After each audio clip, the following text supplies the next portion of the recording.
little citation would do is stop gamer off out of Durag and I was like, let's get it. Happy Friday, Durag Nation. Hope you had a wonderful week as we head into the weekend.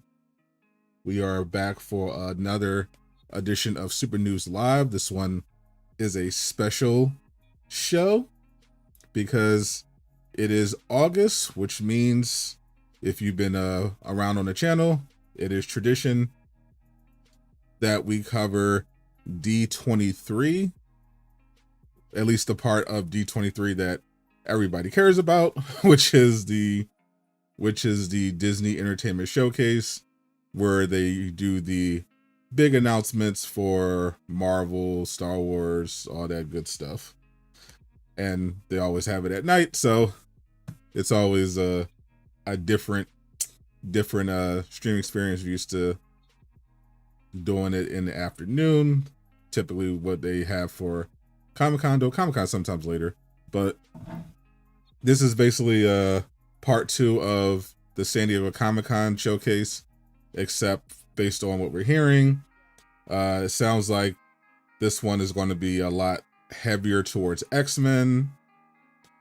MCU-wise, there's supposed to be a new trailer for Avengers Doomsday, a trailer for VisionQuest, and there's also going to be some Kingdom Hearts 4 stuff, apparently, and there's always some Star Wars stuff. They just announced a new season of Ahsoka, so a lot to go over, a lot happening.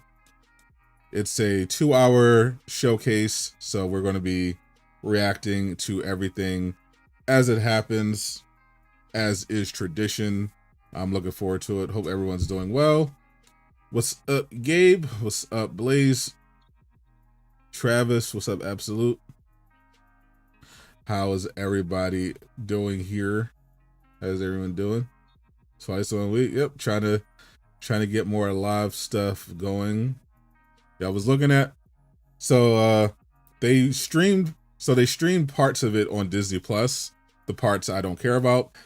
I think one of the panels they streamed was for the Percy Jackson and the Olympians show. They did a panel for that for the new season, but yeah, they're not streaming the main show on Disney Plus this time around. So I think the last time we did D23, they actually did stream it, but they did it the main show, but they did it through Fortnite. If anyone was here for that one, we actually, that was when Marvel and Fortnite had that big collab, and we had to go inside of Fortnite into the Fortnite theater, and we watched the D23 section inside of Fortnite. that was weird. But that was a little weird, but it was a good time. I enjoyed it, even though they didn't announce much. But we did play that first day of the new Fortnite Marvel season before they nerfed War Machine. What's up, Blaze? Hello, Darth. What's up? What's up? When am I doing ranked? Whenever I get around to it. I'm not planning on, if you're wondering if I'm doing a rank stream, I'm not planning on doing any rank streams for 9.5.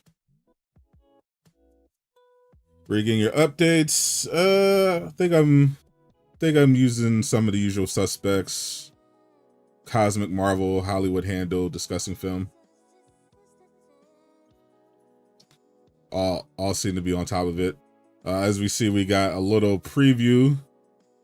If you notice my background wallpaper right now, the floor plan for the Xavier School for Gifted Youngsters, straight from Avengers Doomsday. In case you wanted to ever wonder what the layout of the X-Men mansion was for this universe, and want to track where the fighting in the trailer happened. Oh, you would rather have sexy Cyclops? as the background, Gabe. Sub Doom.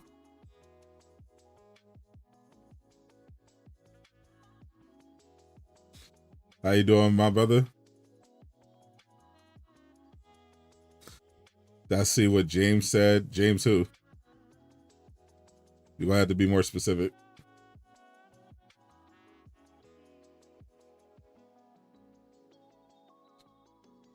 Yeah, I just had to throw the foreplay up just so it's on brand. But this is the usual. This is the usual Super News Live background.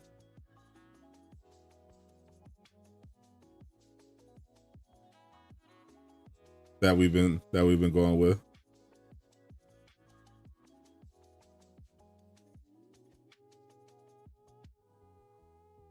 Just revamped a little bit.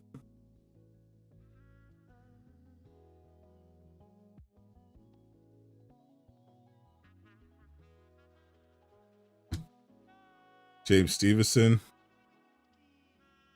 Only thing from Insomniac. Only thing I saw him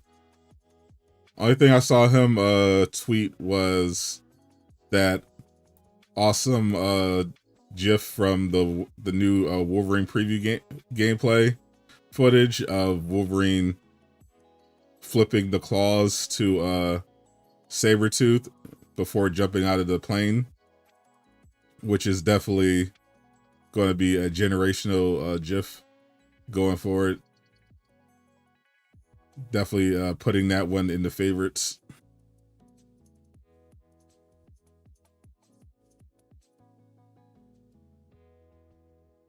I mean, Twitter's. I think I saw Mighty Keep tweet something to this effect in response to someone wondering why people are forcing so much hate on Wolverine, and Mighty Keep, shout out to Mighty Keep, he correctly pointed out it's just Twitter. Everywhere else is excited for Marvel's Wolverine. It's literally just the same collection of losers on Twitter. Twitter does not represent the world. Twitter already before Elon ruined the platform didn't represent real life very accurately. Now it really doesn't. like it's completely detached from reality. The floor plan for expansion changes every time it explodes. True.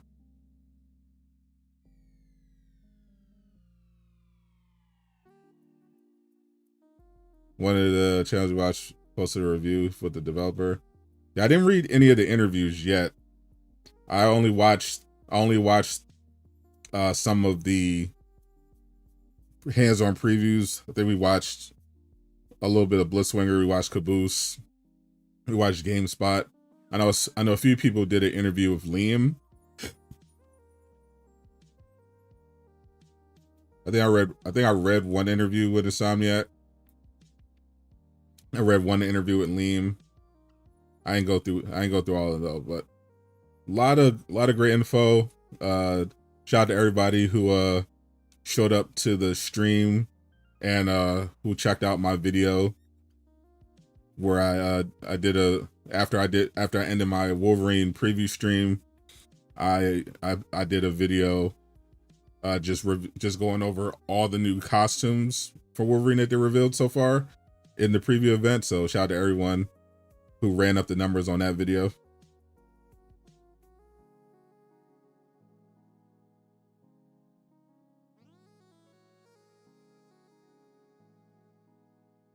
DC needs Zack Snyder back. The last thing DC needs is Zack Snyder. The Snyderverse was not good. That's why they hired James Gunn in the first place. The DCEU was a complete disaster. That's why they needed a reboot in the first place. They would not have hired James Gunn if everything was going well. You don't bring in an entire new leadership team and do a massive overhaul when everything is going great. You didn't see Disney come in and replace Kevin Feige and the Russos after they made after they made the first Avengers movie. like what are we talking about?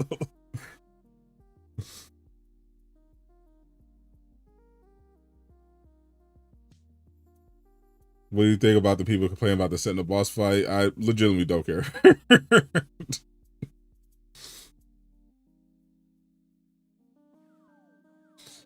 unless you actually played the boss fight, I don't care what your opinion is.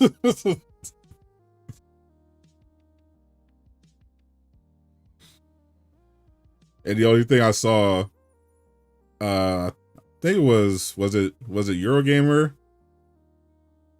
They mentioned that the first Proto Sentinel boss fight was a little old school,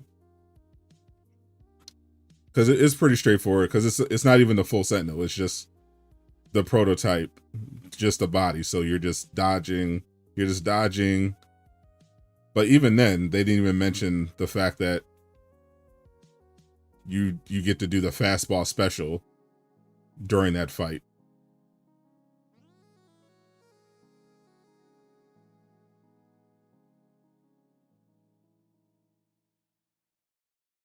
They should find another non-toxic platform. They did. Blue Sky. I actually had to start a Blue Sky because I was so tired of Twitter. I went on there. I've been spending more time on there. James is on there. Aaron, a bunch of Insomniac devs are on there. Jeff Grubb and Jason Schreier are posting on there first. So it's a nice change of pace from Twitter. So about fight looks cool. Yeah, from what I've seen and heard, it seems like exactly what I thought the fight would be when I saw it in the trailer. And again, that's just the prototype. So we don't know if there's a bigger Sentinel boss fight. We do know they have more complete versions of the Sentinel later on in the story, because we saw a glimpse of it in the trailer. So I don't think that's going to be the last of the Sentinels. Nobody's talking about lanterns. I saw a bunch of people talk about lanterns. The reviews just came out for it, and it's like over, I think it was 91% right now on Rotten Tomatoes debut. Yeah, plenty of people talk about lanterns. I was actually reminds me, I got to talk to Jay, because Lanterns premieres on Sunday, which is around the time we usually do the after show. So I was thinking maybe instead of skipping the show, we do like an hour of the normal show, and then we turn the last hour into a watch party for Lanterns. I'll see about Spider-Man 3 for Insomniac. Yeah, there's nothing new there. Story all the actual new information about Spider-Man 3, I already covered it on the channel. There's nothing actually new yet. I can't wait for Lanterns. Soon as they announced Lanterns and what it was, I was excited. I wasn't as skeptical as everybody else was after the first trailer. I think they're gonna cook. I'm excited for it. I think it's gonna be great. Comes on your birthday, nice. Yeah, I'm thinking of doing I think I gotta talk to Jay. I think I would rather do like a special, see if we can set up a special after show watch party where we watch the premiere of Lanterns and react and give our reaction to it. Just make it a normal watch party, because otherwise I'd just be doing a watch party on my channel. So I figured we could just make that a group thing. I think that'd be fun. Have I played Kingdom Hearts 4? I don't think anyone except the developers have played Kingdom Hearts 4, since it's not out yet.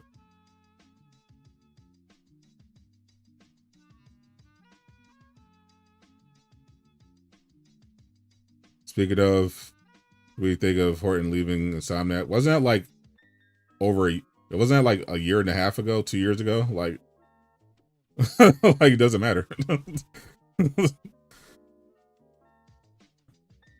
Yeah, there was like a couple. I remember covering this I remember covering this what was like a year or 2 years ago. I covered this on the channel.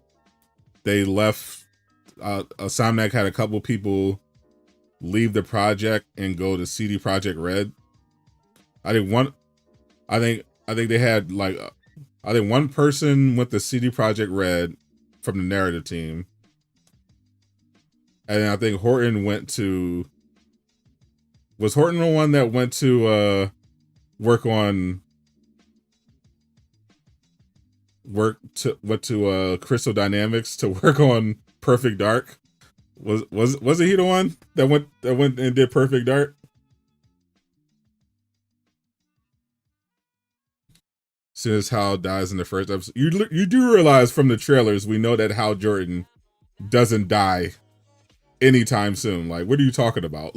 Like, try to at least make Snyder fans seem a little rational, just a little bit. I know the Snyder cult is known for being completely detached from reality, but let's be a little grounded.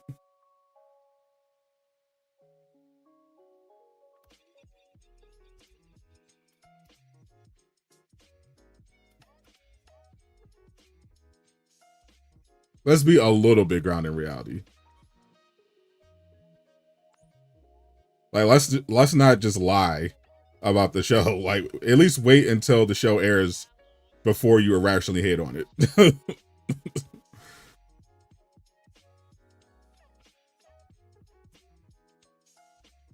Like, clearly Hal Jordan does not die in the first episode.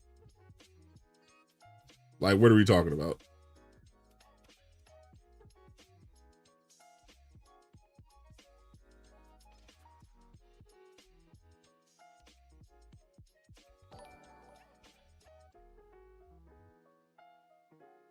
Yeah, I'm trying to look it up. My computer froze. I'm pretty sure Horton was the one that left and went to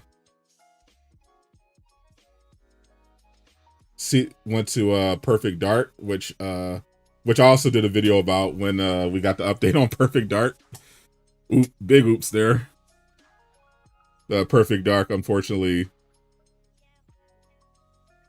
completely shut down.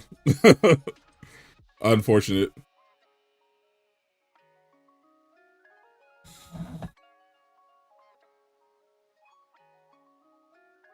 I mean, I thought it was interesting at the time because there was a lot of uncertainty about Wolverine.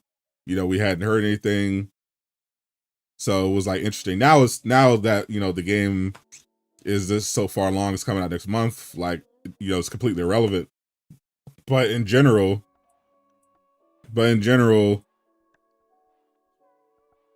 if a project lead leaves a project, it's typically because they either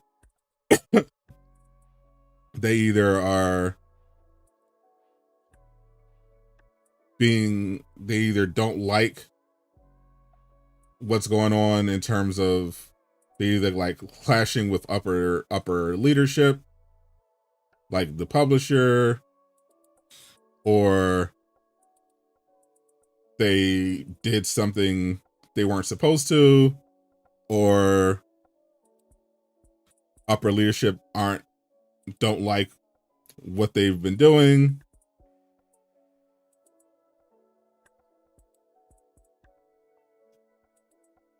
Typically those are reasons. And it sounded like they offered him, he had the job offer. So maybe he had some issues with Sony leadership, and at the same time he was being poached by Perfect Dark, and he decided to take the gig, secure that bag, and unfortunately he went to the wrong game because Perfect Dark did not last very long. It never ended up coming out. Hope which I mean was obvious to anyone looking from the outside in. Like that game was in development hell. So tough that he jumped there. Hope he finds new work. You'll see. Yeah, I definitely know I'll see people praising Lanterns for being a really good show, and the Snyder cult desperately coping. Yes, we see that every time. We've seen that already. But dip in a few. I'll probably post the VOD of the most relevant stuff on my second channel, Sadot the Gamer Live.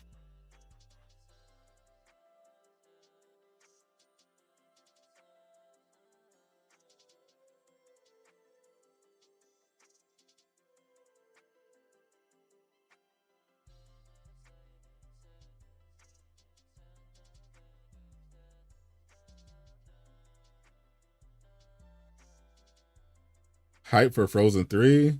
I don't know about that.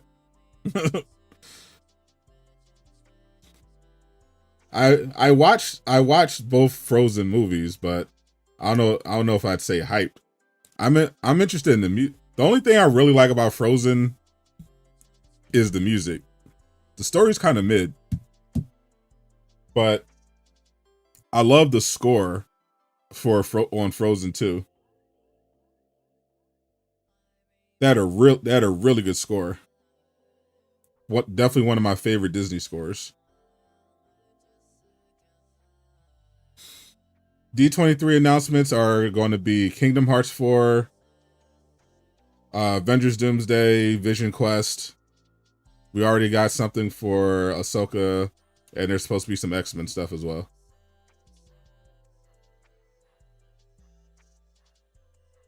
Wolverine character models growing on you.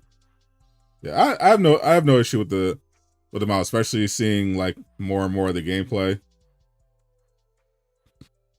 Some of the shots, some of the still shots, the face could look a little off, but I'm noticing from like seeing the actual motion shots that everybody just looks way better. Like Mystique, everyone looks way better in motion, especially Mystique.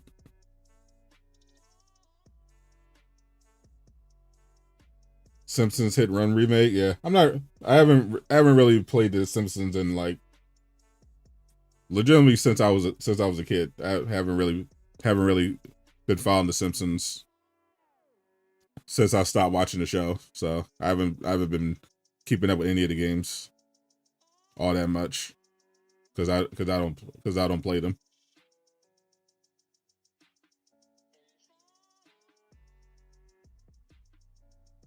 Insomniac never has any issue finding new talent. That's for sure.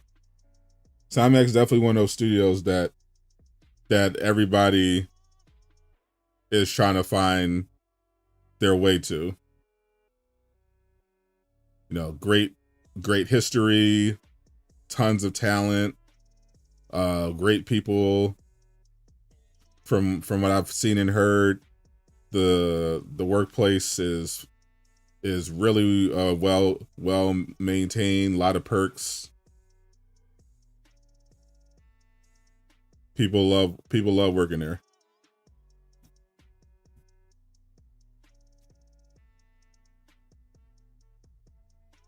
It's cool that The Simpsons, still going on. It just didn't. I haven't even noticed like lately, but I know that it took a noticeable drop in quality. That's when I stopped watching.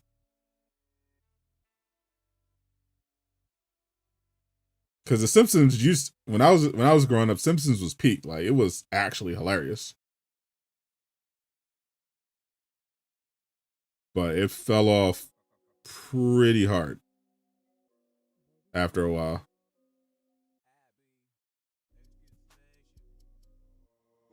What's up, Luis?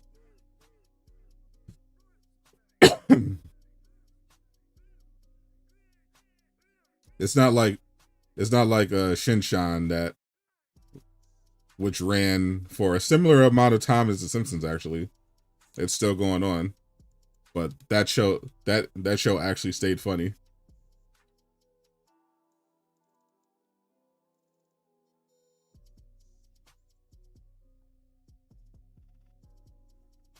But at this point, The Simpsons is like a American institution. So you kind of have to keep it going. It's like the Muppets. Like it has to exist, even if it's mid. I get tickets for Avengers Doomsday. I got tickets within the first 15 minutes of it going up, of them going up.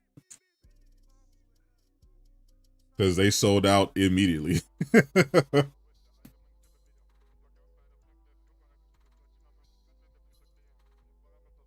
Kingdom Hearts is supposed to be today. They said there's going to be some kind of Kingdom Hearts announcement today.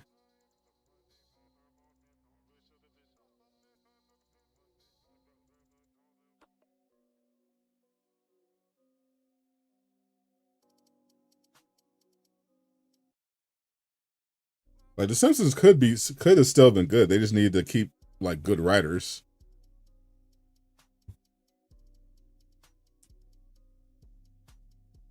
Like South Park manages to stay relevant.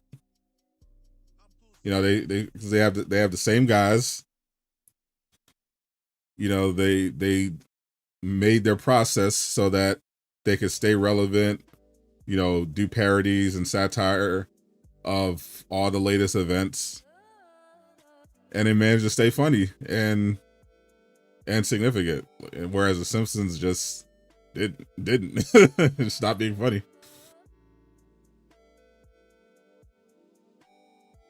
I got Infinity Vision. Never played Kingdom Hearts. It looks like it's great. I just never got into it.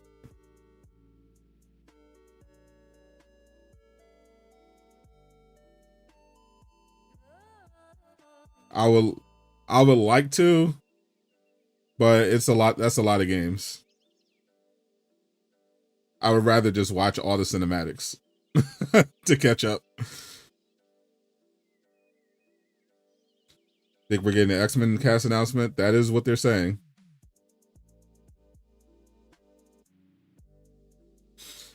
Yeah, I have no idea what Sony's doing with their cybersecurity. It's notoriously bad. There's going to be a live stream tomorrow for Kingdom Hearts. Well, there's supposed to be something for D23 as well. They said going into D23, they're going to have something for Kingdom Hearts today.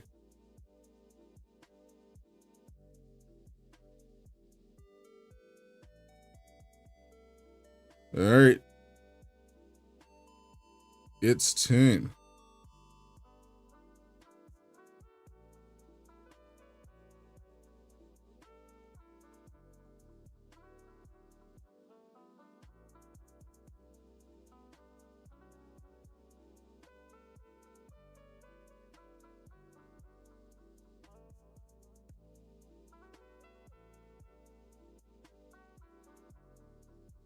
They are seated. Everyone is seated for D23.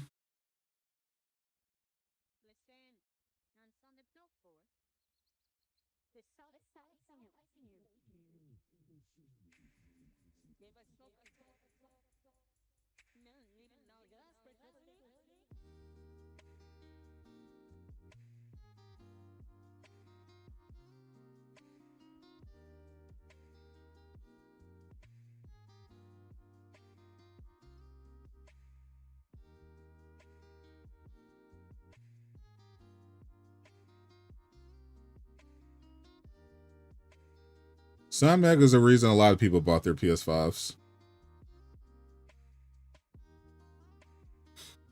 I know I bought mine specifically for Miles Morales.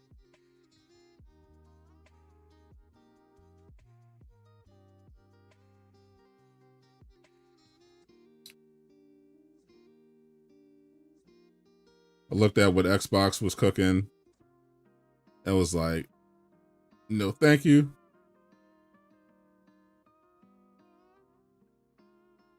And then I saw that Insomniac was launching the PS5 with Miles Morales. I was like, well, I have to get that. Made an easy choice.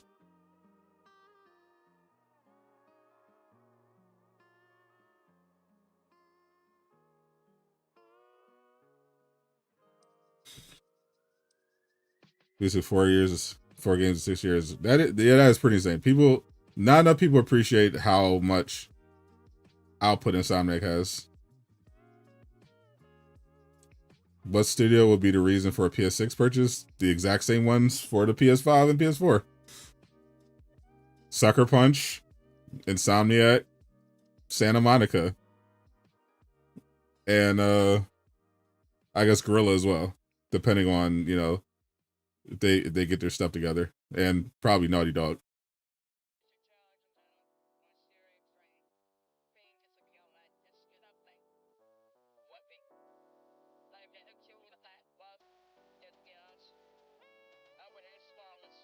Three Horsemen PlayStation, yeah. Mine is Insomniac. Mine's really Insomniac, Sucker Punch, and Naughty Dog, or my Three Horsemen. Even though I hated The Last of Us Part 2. Just the story though.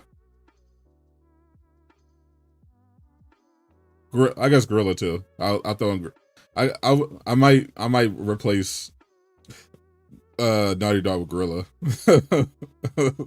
We'll see if it depends on how much I like the Heretic Prophet versus.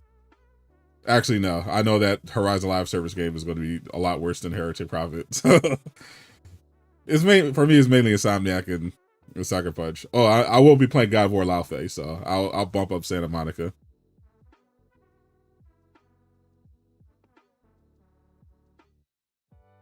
Shout out to Japan.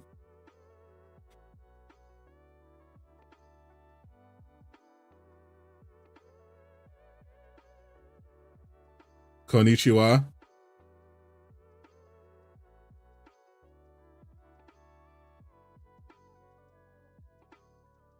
Arigato.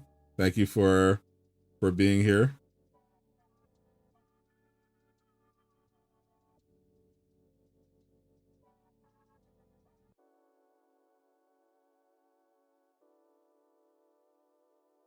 I have a Rosetta Stone. I'm trying to learn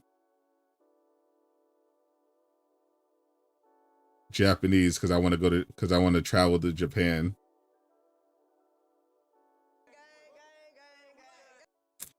I need to learn more phrases besides and words besides Baka and Oyasumi.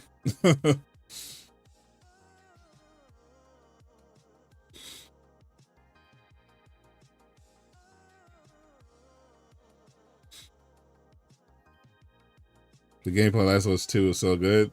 Haven't been able to replay it. Yeah, legitimately, I was like 2 hours before the Last of Us Part 2 story ended, I was done with it.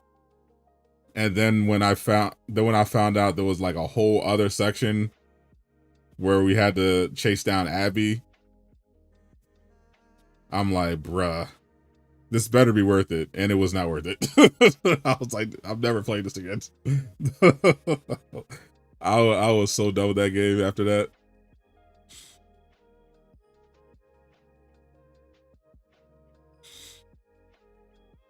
Definitely excited for Laufey, and we'll see what the gameplay is looking like for Intergalactic. We know the name is terrible, but I think the gameplay might be good. Well, the gameplay should be good. Yeah, Hunter Gathering looked okay. It looks like Dauntless, but I don't think that's going to last very long. I think that game's going to be a little goofy. I don't think it's going to get that many players. But I am looking forward to Horizon 3.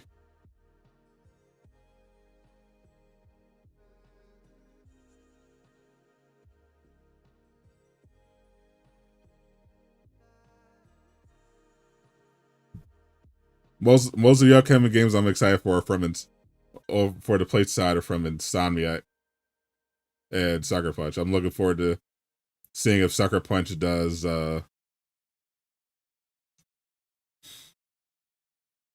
another Infamous game once they're done with Yote.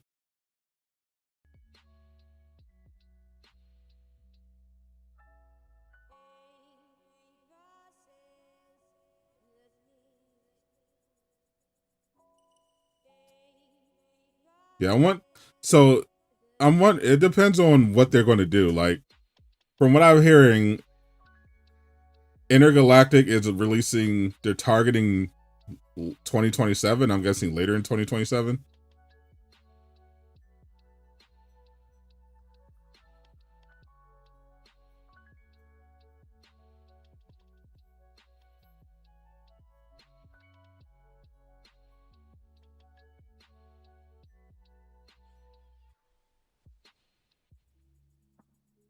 Doomsday tickets sale nationwide. Okay. I'm wondering if Sony still plans on releasing the PS6 in 2027 or if they're actually going to delay it to 2028. Because if they still release it in 2027, Naughty Dog's Intergalactic probably launches on PS6.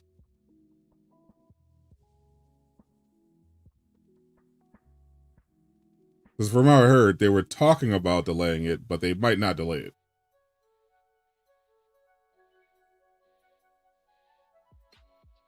Do you think that PlayStation going full digital will tank their sales? Why would it tank their sales? The overwhelming majority of their money comes from digital. Why would physical tank their sales? They already showed their financial reports.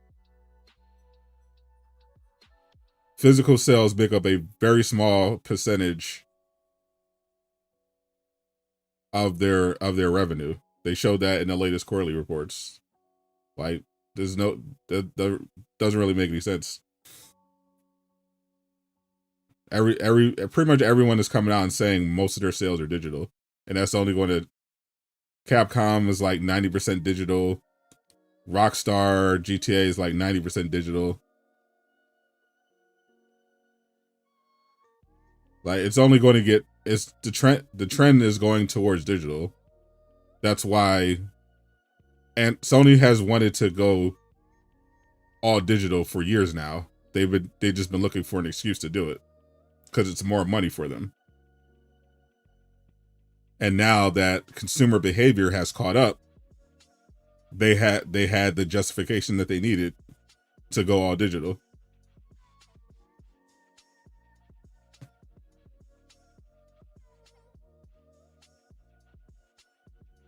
X-Men cast today, that's what you're saying. Yeah, I don't care about Juxman's politics, though. Even the so-called, even the woke people aren't very happy with Druckmann's politics because of his stance on, let's say, the Middle East situation, which he inserted into The Last of Us Part 2. So they weren't happy with him either. Both sides were not happy with Druckmann after The Last of Us 2. both the right and the left had issues with The Last of Us 2 and its politics for different reasons.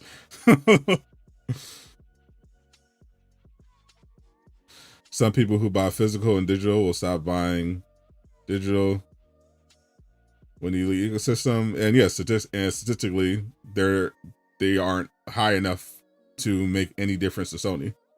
That's what the numbers are saying. I'll see more shit. Yeah, I'm pretty sure the other game Naughty Dog's been working on is Uncharted. Because we know they've been working on another single player game in addition to Intergalactic. And I think that's probably Uncharted. I don't think it's another Last of Us. I think it's another Uncharted. You have not missed much, Travis. The panel is just starting. Yeah, I think the issue is that once Amy Hennig left, there was not really anybody to challenge Neil Druckmann. And I think when Neil Druckmann doesn't really have anyone to like bounce off of or rein in his ideas, he kind of gets up his own ass. and I think he needs a collaborator.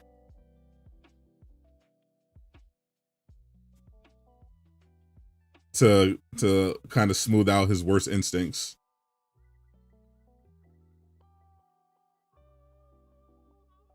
Because you could tell like the quality of the writing on The Last of Us 2 was much worse than The Last of Us 1. In fact, it actually like undid some of the more clever writing of the last and things they set up in The Last of Us 1.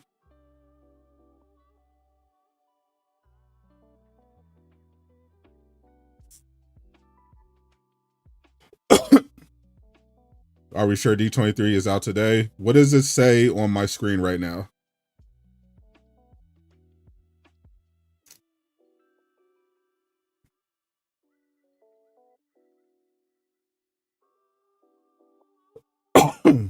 Choose their own. You're tired of apocalyptic revenge stories. I don't mind apocalypse. I don't mind any particular genre of story. I think it at the end of the day matters how well it's told.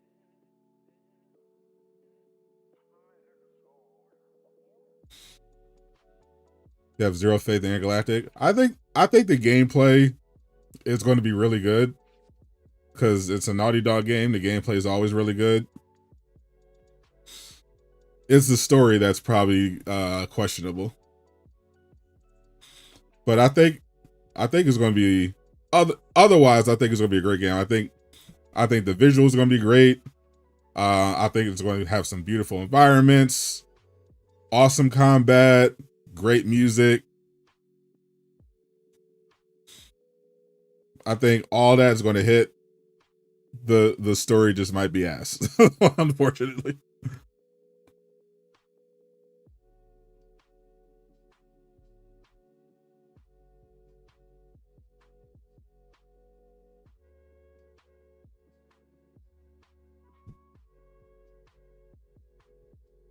Since you bought Phantom Blade Zero, are you gonna do Control? Or next big superhero game? I have no idea.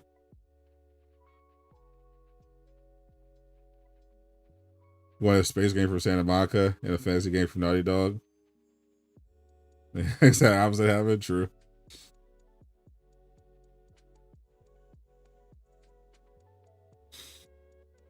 Do I think they'll have color swaps for Suits of Marvel's Wolverine? Probably.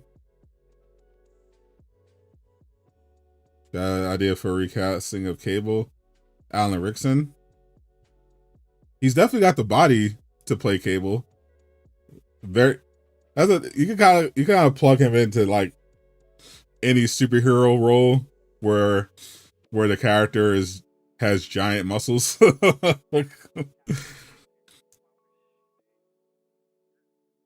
Zootopia 3. I still gotta watch Zootopia 2.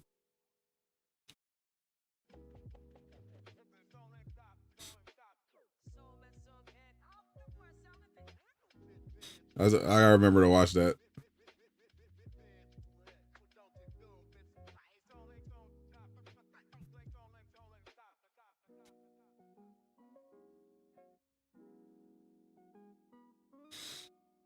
You want to have fun in a video game story? Probably why you don't play survival games. True. Yeah, I did get Power World though. I want to try it at some point. I just have so many games to play. I'm trying to get through my backlog before September hits. Rickson as anyone. I don't know about anyone, but he can definitely. He's definitely what is. He's definitely genetically designed to play some sort of action hero. Like if you need a guy to play a superhero, just any general action star, yeah, you could always count on him because he has the perfect build. He literally has these. I was literally watching the X-Men '97 finale. He has the exact same build as Cable in the actual cartoon. it's actually silly how jacked this dude is.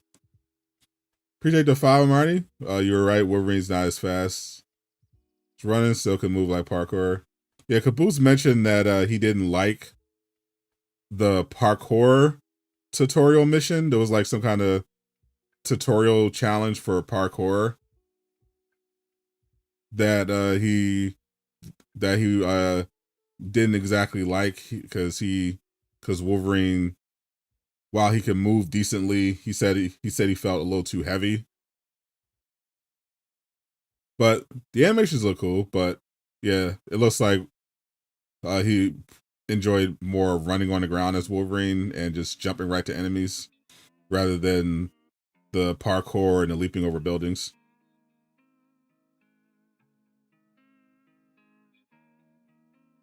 He's not a fan of the way Druckmann tells stories. Well, yeah, a lot of people aren't. It's understandable. Druckmann, at least Druckmann by himself. When Druckmann's collaborating, it's fine. When he's by himself, it gets a little sketchy.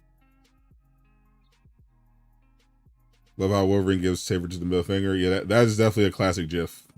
I'm using that one for sure as my go-to social media reaction. His 300 pounds of animation sound. He's going to feel heavy for sure. And I think it's probably going. I think it's going to be coming down to personal preference. And of course, this is again a preview build, so they still have time to polish some stuff before the game launches in September. It's probably going to feel fine for most people.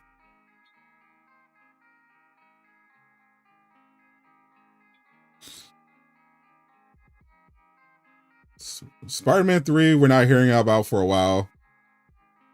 Venom, we're supposed to hear. Assuming Venom still is coming out in 2027, we should hear something.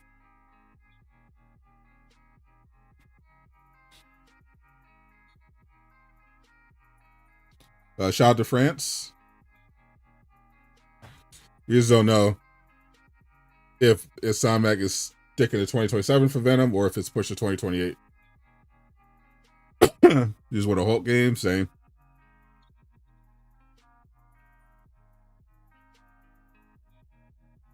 Why are entertainment companies still on Twitter? I mean, that's why they're diversified. I mean, Twitter still has a ton of, bots aside, Twitter still has a large audience. So they still find value in posting on a platform. But that's why they also post on YouTube, Instagram, TikTok, Blue Sky. Thanks for the 5. Can't believe Wolverine is close. Also got Resonance, play record. Yeah, I think. Yeah, I got some good news, potentially great news regarding Wolverine in my email today. So very excited for September.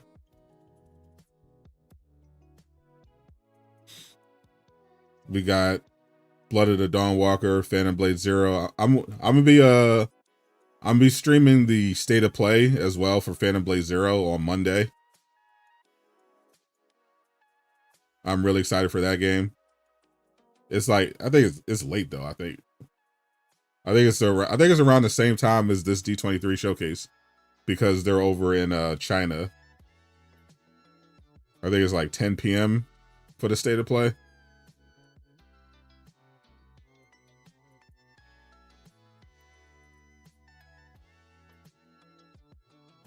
Yeah, I can't. Pretty sure. Yeah, pretty sure is 10 p.m.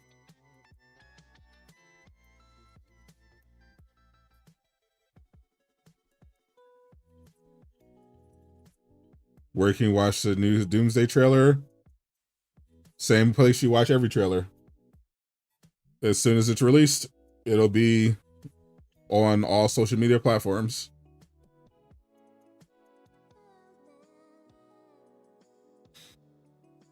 Well, Wolverine was announced in 2021. That was quite a while ago. So it has been a pretty long wait.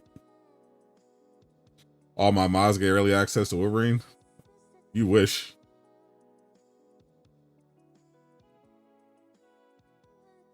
I can tell you when the next state of play is. Yeah, it's literally Monday. No, it's literally Monday. I was literally just talking about it. it's for Phantom Blade Zero.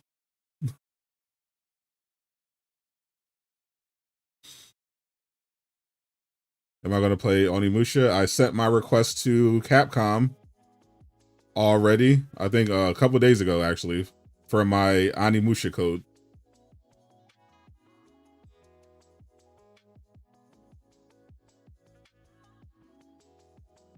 So looking forward to hear about that.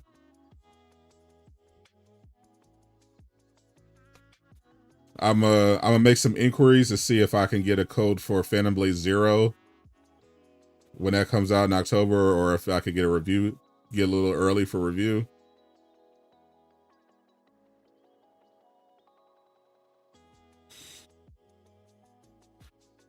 Since Wolverine comes out on the 15th,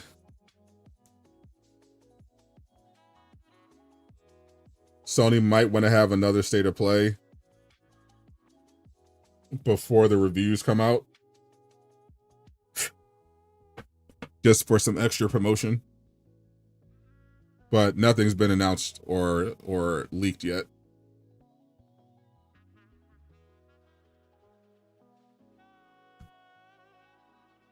It's like everybody's waiting for the panel to start.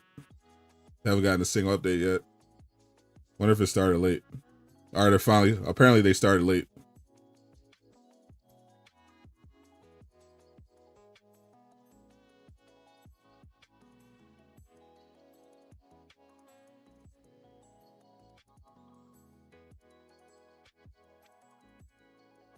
All right, the panel is actually starting now.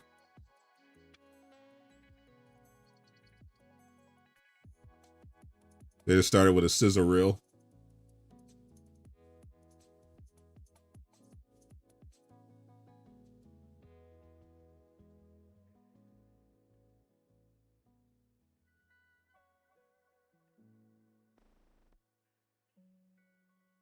It's the Fantastic Four.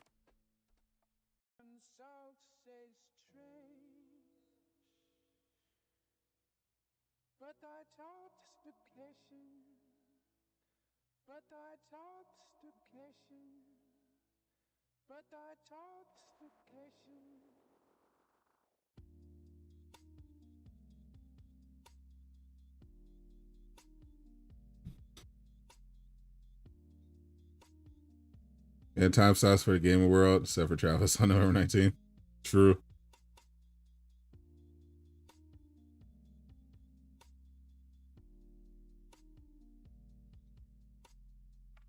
Hit me up later about the codes for the games you need. Yeah, keep dreaming, buddy. Think they hacked delayed Wolverine? It 100% delayed Wolverine. Wait for the Doomsday trailer. Yeah, I'm hoping it's a little better than the last one. Last one had some hype moments, but it was a little rough around the edges.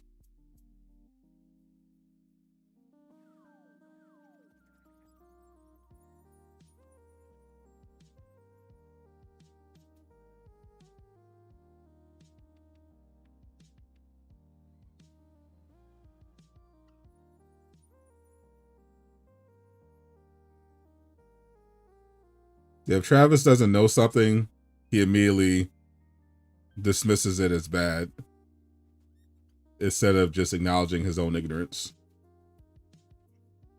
It's one of his many personality flaws.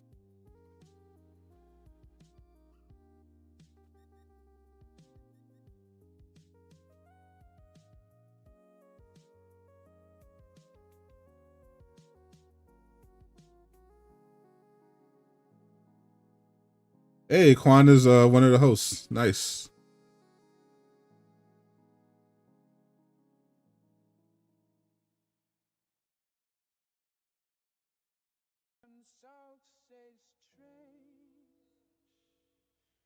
I think the stealth looks good. It looks just like every other Insomniac game, honestly.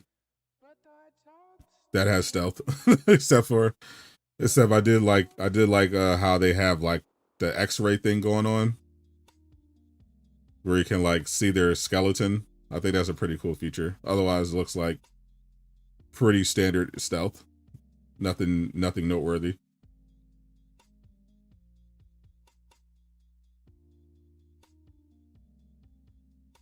Your 10-year-old son is more knowledgeable than Travis. That's probably correct. That checks out. Travis is not from a state with higher education standards.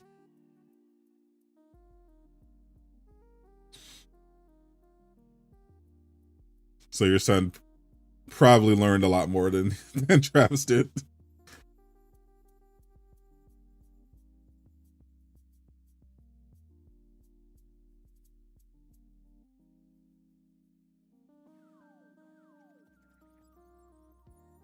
The YouTube people isn't ever going to be of value. That's actually not true at all. There is all sorts of valuable YouTubers, people on YouTube to learn, especially if you're trying to learn history. There are literal historians and scientists on YouTube. It's not just people who play video games or talk about the latest TikTok drama or whatever. Like, YouTube is a massive platform. You can legitimately learn, as I have, more from watching a YouTube documentary than anything that you learn in school. Like, like, what are we talking about?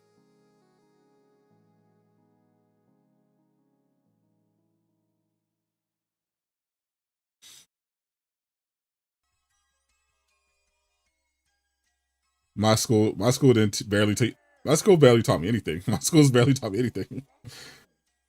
Had a couple good teachers that tried to go above and beyond, but most curriculums are trash compared to YouTube. If you're just going on YouTube specifically to learn stuff.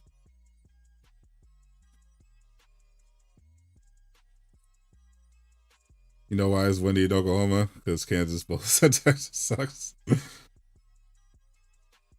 Like learning school. I guarantee you, I'm first of all, Travis, let's establish I'm like way smarter than you are. Like let's keep it all the way real. But in general, this is like a common problem with the education system, particularly in America. It doesn't, and this is well known for people who are actually intelligent.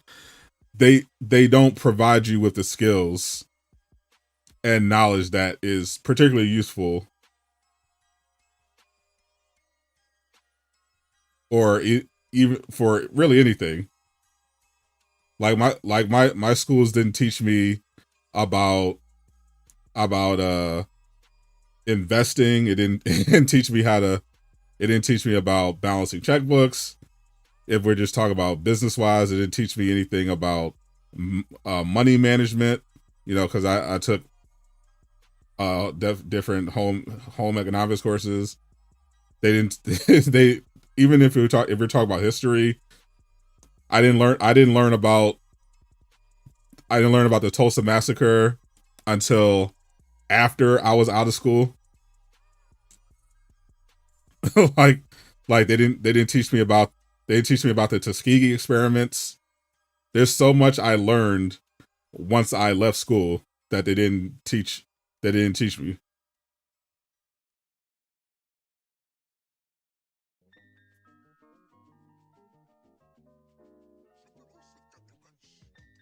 But because I was curious, I sought to learn more stuff because I knew just from my environment, some of the people around me, that there was a lot more info out there than what I was learning in school.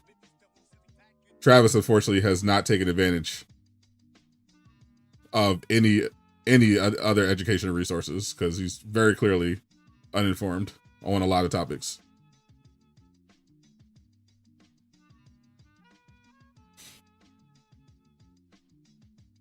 There's all the information on the internet or in libraries to be researched. The critical thinking skills and life skills and curiosity that's lacking in education. 100%.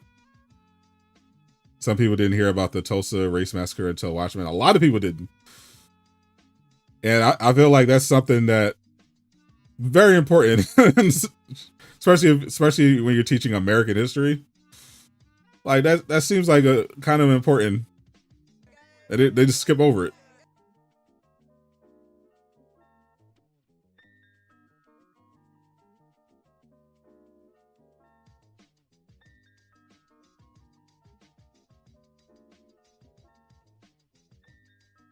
We like some watermelon. See, that's the thing. Travis, you can't act like you're educated and then prove that you have a low IQ at the same time. Like, you're undermining your own point.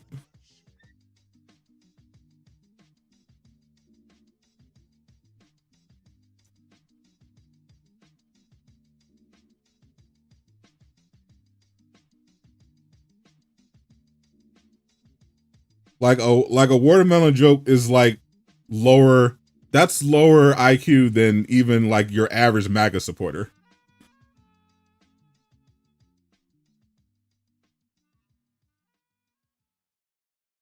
No personal finance. None in my school. Not when I went to school. I learned personal finance from YouTube, actually. There was this woman on the Breakfast Club who gave a really great lecture about the history of government oppression, specifically financially against the Black community, and gave a lot of really smart investment advice. And also, when I worked at a bookstore, I picked up some books on financing, like Rich Dad Poor Dad, that were really helpful.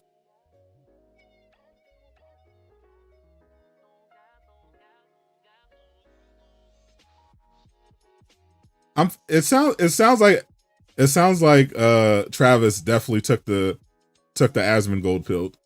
He definitely sounds Asmongold pilled right now.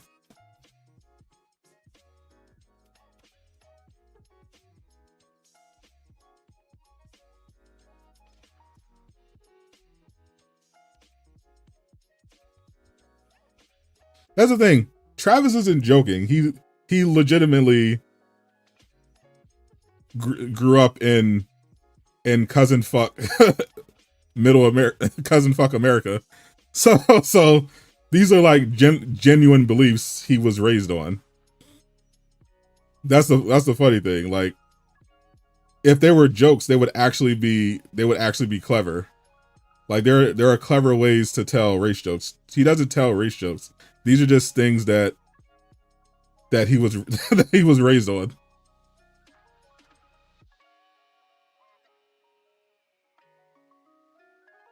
He just delivers it so poorly that you think that he's trying to make a joke. He's not trying to make a joke.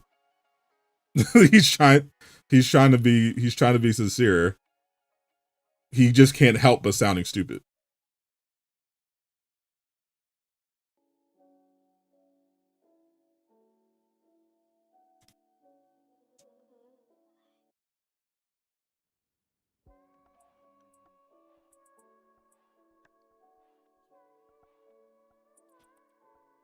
The dumbest concept ever invented. You think the dumbest concept ever invented was reparations? Like,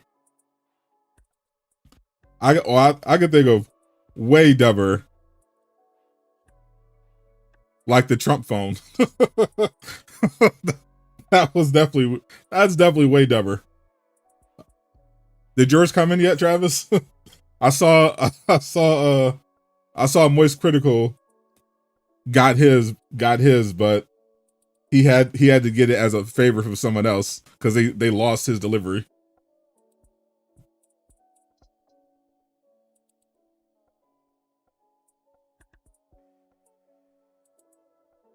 Whoopi Goldberg as Storm. Fortunately, the current casting rumor for Storm is very good. I was hoping for Jade Cargill, but the current rumored casting for Storm is actually really good.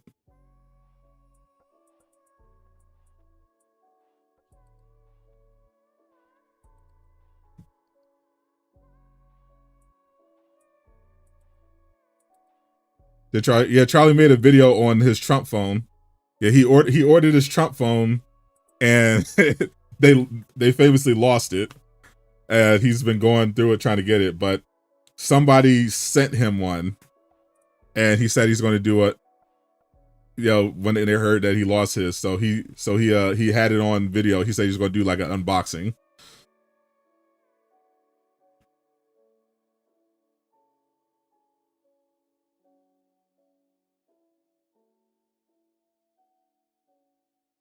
You're not wrong. Travis likes to try to both sides of every issue because a part of him doesn't want to just admit how he actually feels. Because he knows our opinions of him would get even worse.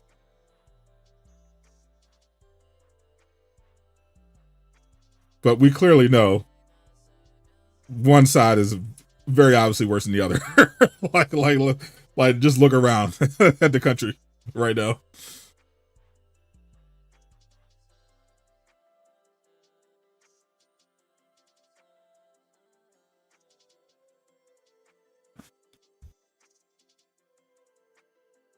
Who was the Storm actress that they were talking about? Oh yes, Susie Member.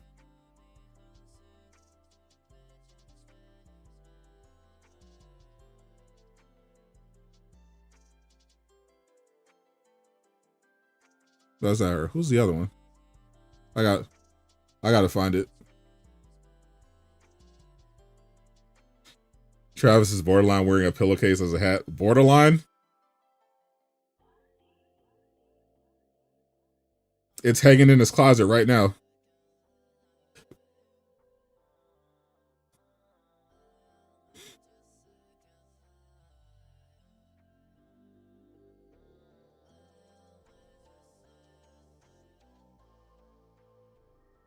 Jade has muscles and white hair. I don't think she'd be right. Visually, Jade is perfect. I don't know if she could actually act though.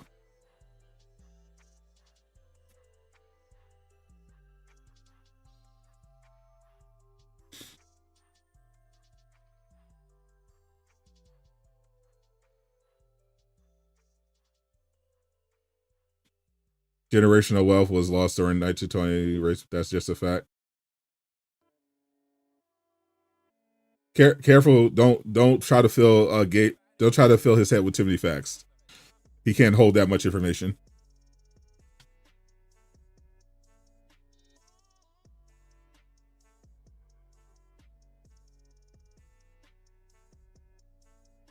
They're making a Princess Diaries too.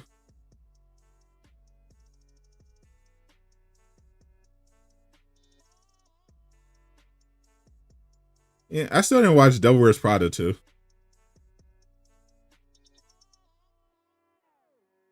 It's like the Marvel stuff is going to be later. Another Princess Diary 3. Princess Diary 3 being showcased.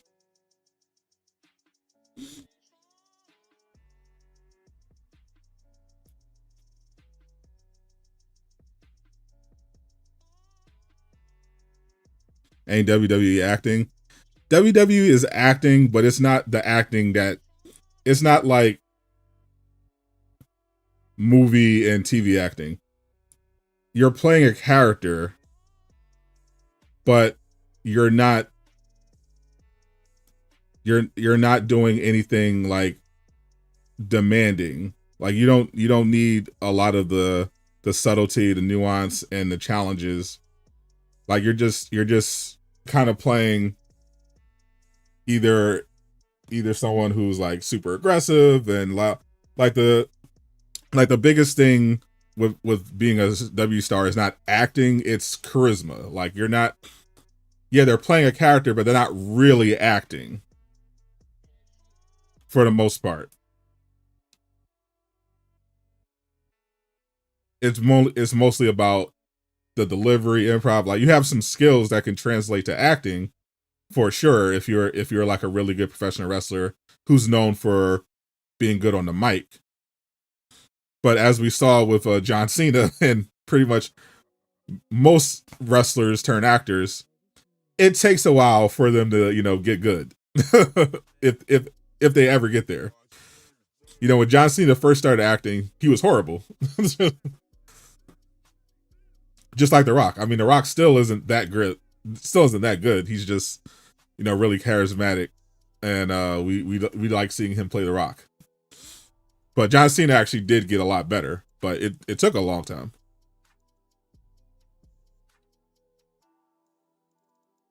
He's really shown a lot of growth with the Peacemaker in particular. But before, yeah, he was just playing John Cena. He's just performing.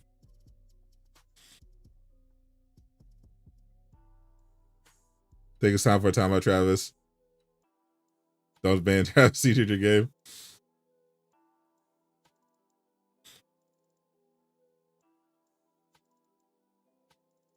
I don't think he needs to be banned yet, but he's definitely having a rough night. He's definitely having a timeout worthy night. Sometimes Travis doesn't take his meds, kind of goes off the rails. X-Men panel didn't start yet. They started with Anne Hathaway, apparently.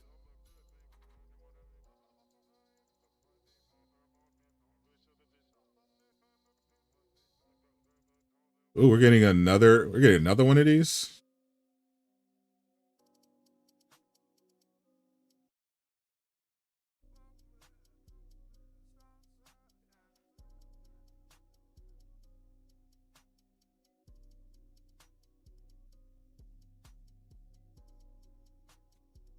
We're getting another Simpsons movie.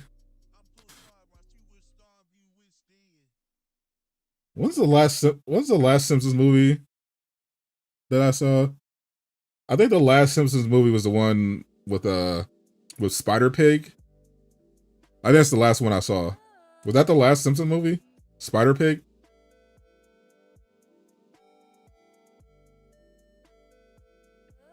Yeah, Batista ended up being really good too.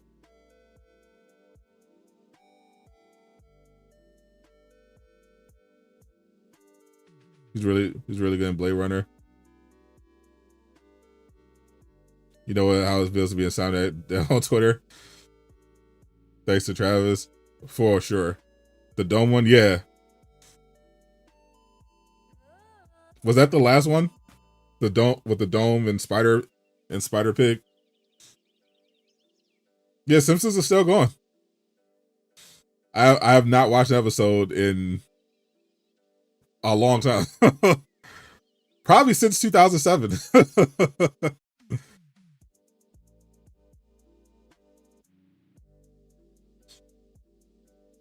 It was like I think at one point I was going to sleep, trying to go to sleep, and I wanted to throw something on, so I ended up throwing on Disney Plus, and they had they have like all the episodes, most of the episodes of The Simpsons, so I just threw on the first season of The Simpsons and just let that play. But that was like a couple years ago.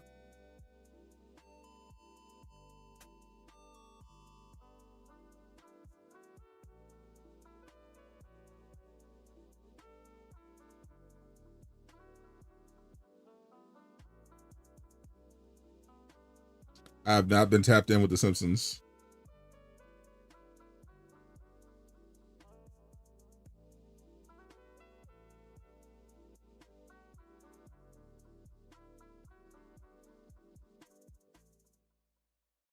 Apparently, Pixar is coming up next, according to Daniel RPK.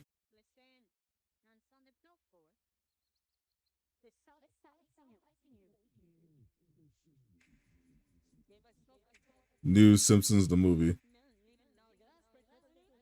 Yeah, is this really the working title? This is really the new Simpsons movie? There has to be like another title, right? Surely.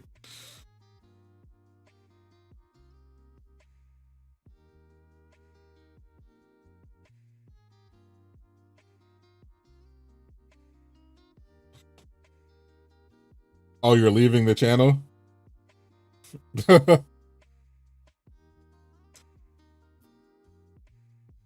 You come in here and be racist while we're trying to talk about superheroes, and now you're going to storm off the channel? Go fuck yourself. I don't care.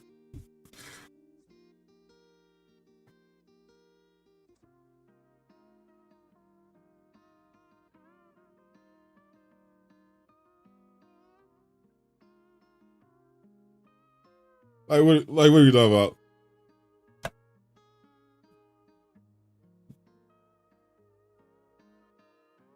Gabe didn't take Virgil. I could have immediately banned you, but I just I just kept it. I just kept it to jokes, and now you're ready to leave the channel. Get fucked. I don't care.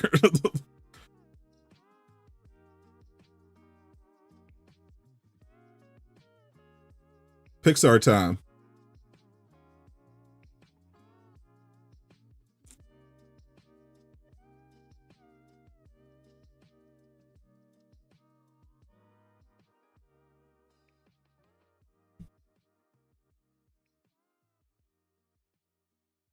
He's been going at your DMs since you put him in time out.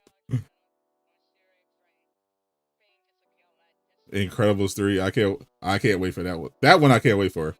Frozen 3, whatever. I'll watch it. It's probably gonna be fine. Incredibles, I'm always hyped for.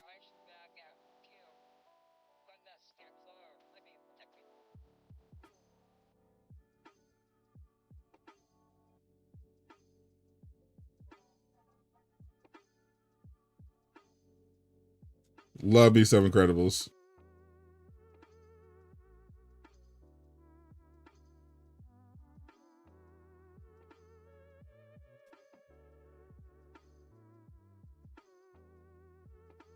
Always looking forward to seeing more Elastigirl.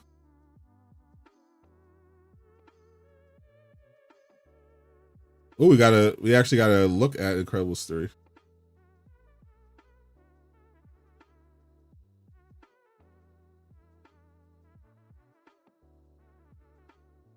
Yes.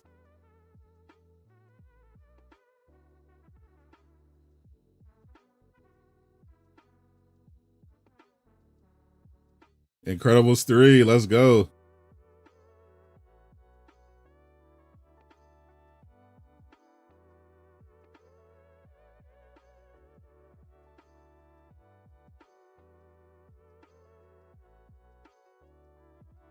This movie's gonna be fire. 2028.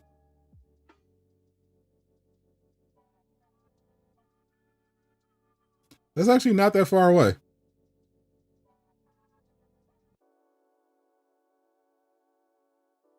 Moana 3, 4.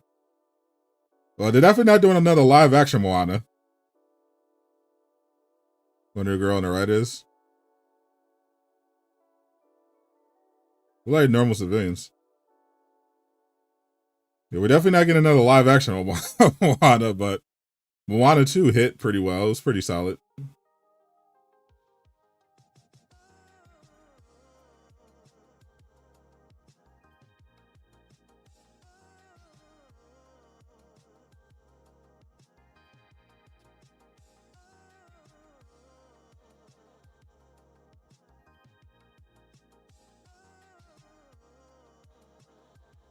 Incredibles 3 will focus mostly on the kids. The HAL Superhero League will be featured again. Interesting. Interesting direction. Focusing more on the kids rather than the adults. I mean, as long as we get plenty of Elastigirl, I'm cool.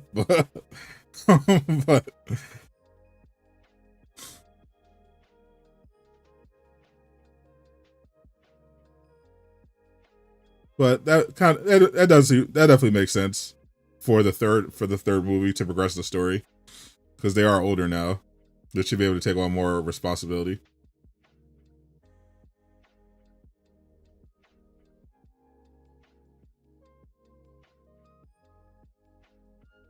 I'm sure they're going to come around to Monsters Inc. I mean, didn't they already do like some Monsters Inc. spinoffs? Yeah, right now they're milking their heavy hitters. Right now they're milking Frozen, Incredibles.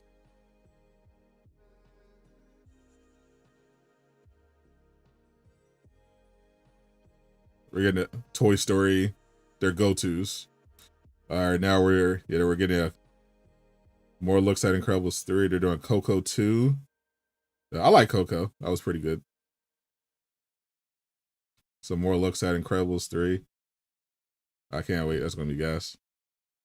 So Coco 2 is 2029. All right, so Incredibles 3 is 2028. Coco 2 is 2029. Did they say they weren't going to age up? I ain't hear him say anything about them being aged up or not. I mean, based on their phrasing, it sounds like they're still going to be young.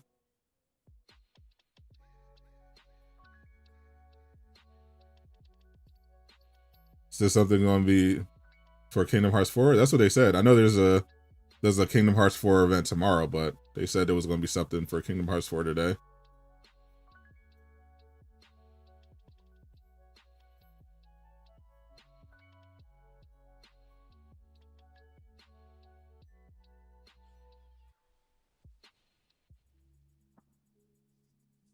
Miguel is a teenager. They grow up so fast. You talk about Coco, your dog's ears perk up. Her name is Coco. That makes sense. Bugs Life 2 would feed families. Oh man, I love Bugs Life.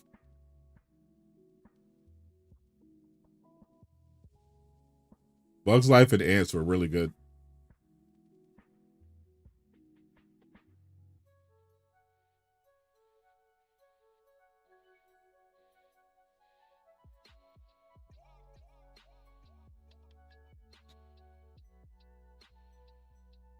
I will get Wolverine 2 or PS6 by then.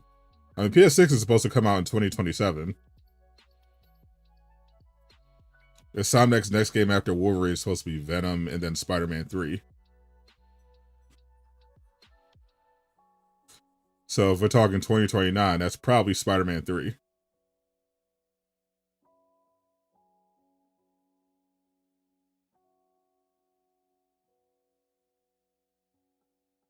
In the Insomniac timeline.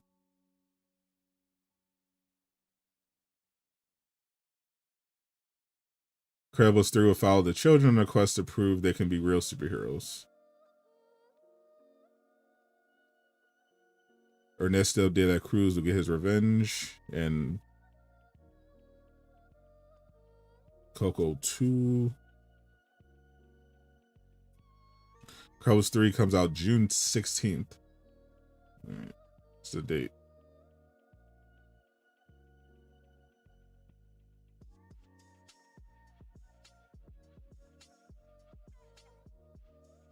Really? Interesting.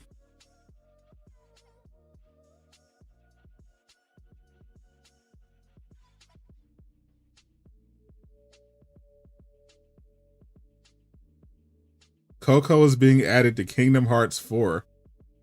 Wow. I mean, that makes sense.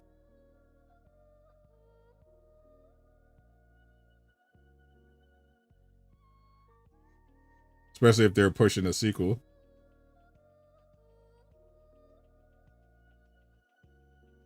Will PS6 be a portable dog whistle?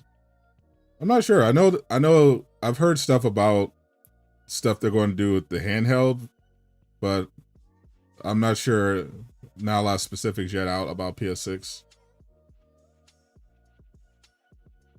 I heard something about a portable or being able to stream through the PS6. They're going to try something.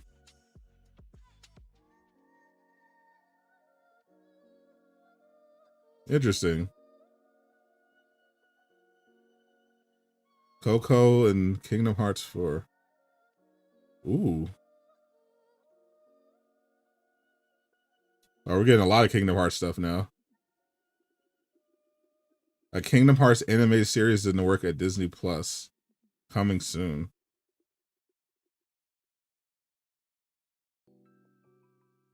I would definitely watch.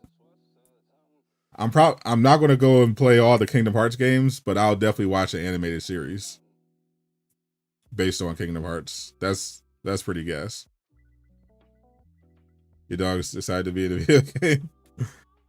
Now you have to get Kingdom Hearts for just for the Coco level. Your dog will love it. That's pretty gas, so I'm definitely looking forward to seeing this. Hopefully Disney uses their good animators for this one.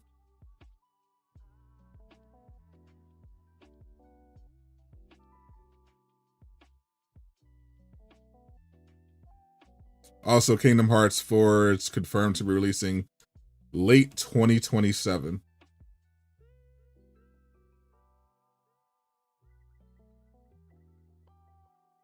Late 2027 release for Kingdom Hearts 4.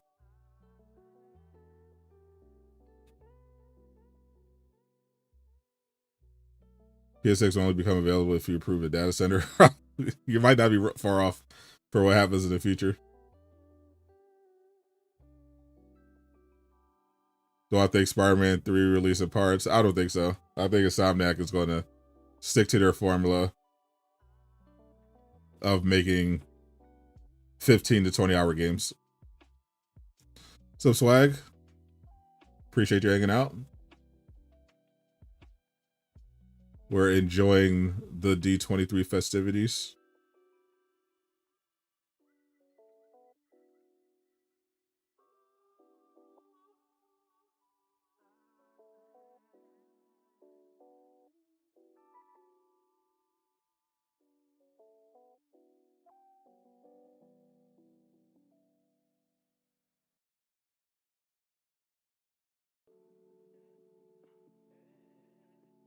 So Violet, Dash, and Jack Jack will be the leads in Incredibles 2. Incredibles 3.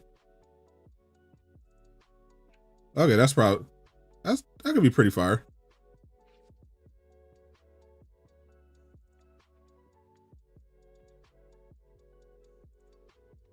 Pixar got a new original, Ghost Market. Ooh, ramen.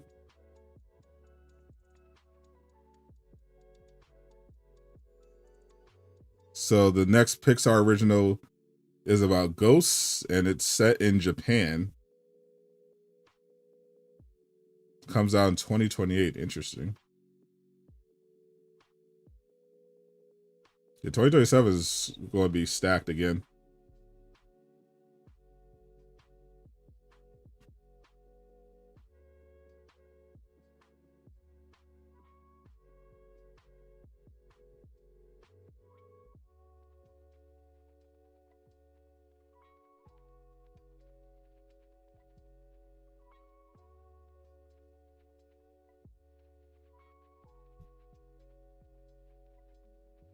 What's the last Pixar original that actually hit? Like actually like popped off? Was it Coco?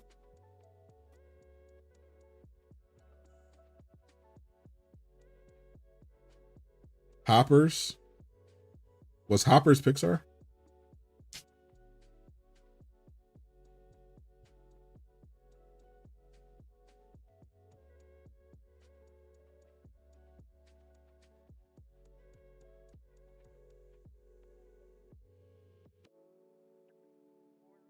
Yeah.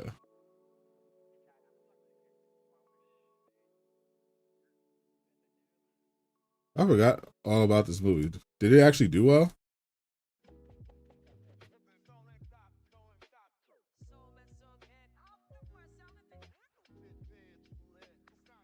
It did okay.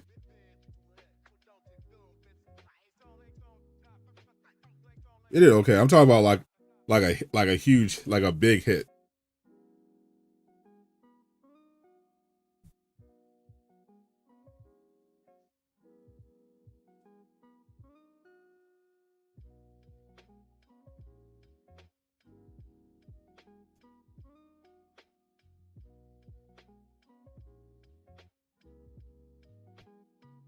Pixar's Elemental did 496 million. It didn't do Toy Story numbers. That's actually a solid run. That's actually a pretty good run. It looks like it spread. It got good, really good word of mouth. Yeah, 500 million is solid. Yeah, it's not a huge hit, but it's pretty good. That's pretty solid. It's definitely not a billion. That's not a billion. That was solid. Coco is coming to Kingdom Hearts.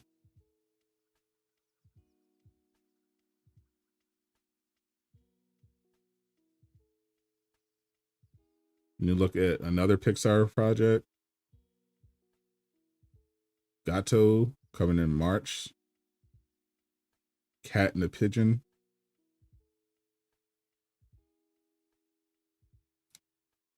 Reminds me of Top Cat.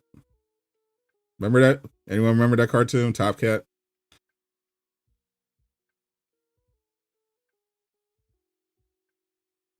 I used to love that.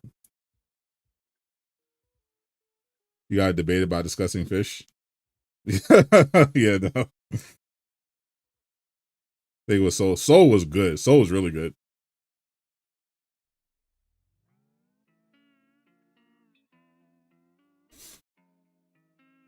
I'm thinking about the Pixar movies that really popped out. The biggest animated movies I remember lately have been like sequels, like Moana 2, Inside Out 2.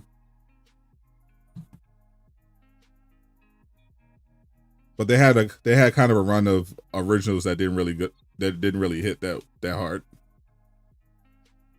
About to watch X-Men finale. Enjoy it, Eastwood. Appreciate you. Said had a blast watching stream. I'm glad. Sorry you had to see Travis. Well, like Wolverine and Sabretooth's relationship, it's perfect so far. Exactly how it's supposed to be.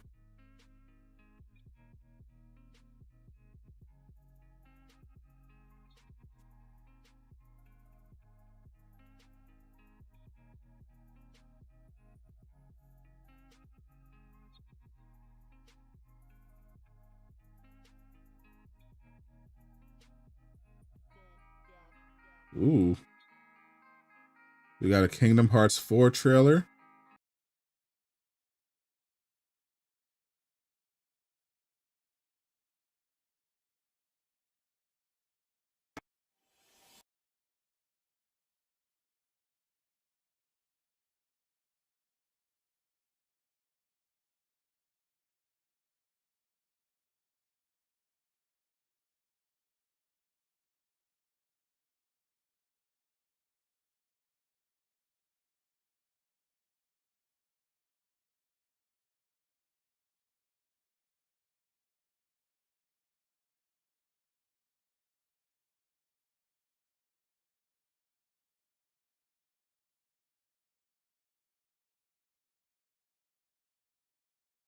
Let's check this out.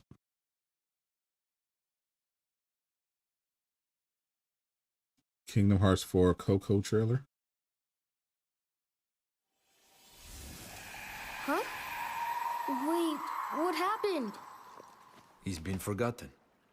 When there's no one left in the living world who remembers you, you disappear from this world. We call it the final death.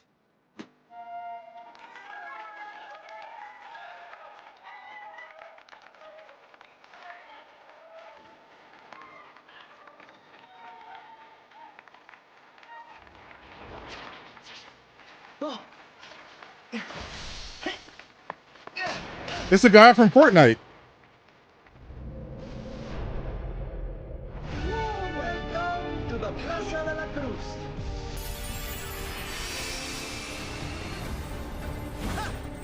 Yeah! It's showtime! This is a lot of new information. Mickey, They don't find a clue to you should say definitely get Sora this, now. Eastwood. When folks disappear above, is this where they always end up? But Sora isn't here. What? Sora, is something wrong? What can you see? Sora! Hey! Strelitzia! Sigurd!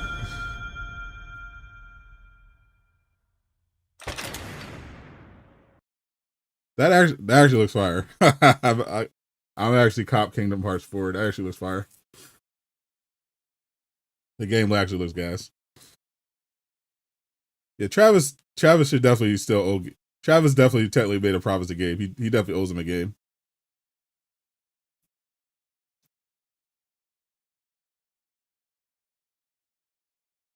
I know people are going to be triggered by the Fortnite comment, but he literally is. He actually is the guy. He actually is in Fortnite. Going to be in Fortnite.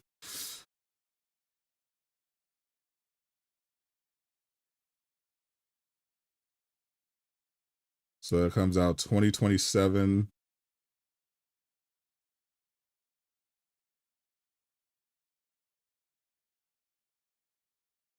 On pretty much all platforms.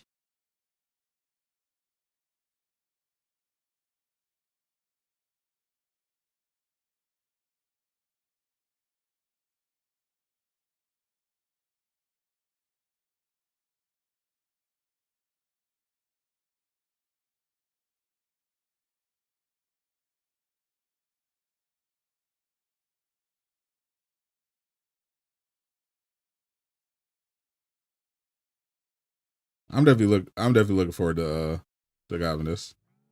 Even though I've never played any of the Kingdom Hearts games, this looks pretty good.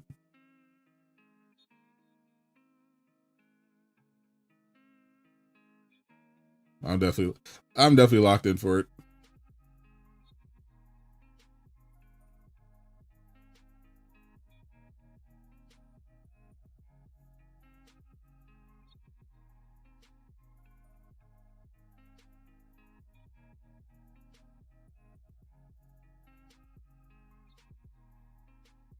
Lilo and Stitch 2 live action.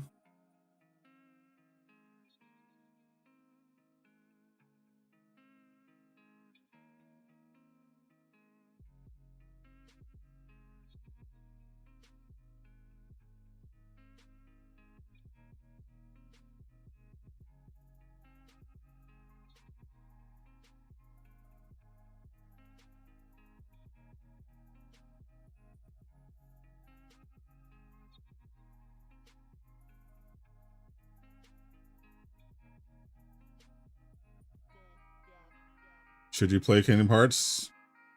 If you want to play it, play it. You should play what you want to play. Lilo and Stitch 2 is coming summer 2028. Make it a Romy and Michelle too. Oh no. All the unks are going crazy. More like the aunties.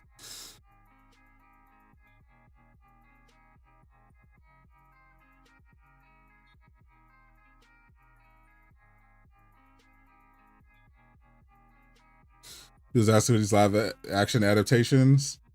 Disney executives. That's who. What do you mean? That's who's always been asking for them. Disney executives. How can we make more money off of this product? People love this movie. It made us a lot of money. We already did sequels. We already did a sequel. We already did merch. How can we milk this for more money? Ooh, a live action remake. Let's do that. And then when they made money off of one, they were like, okay, let's just do live action remakes of all of our Disney classics.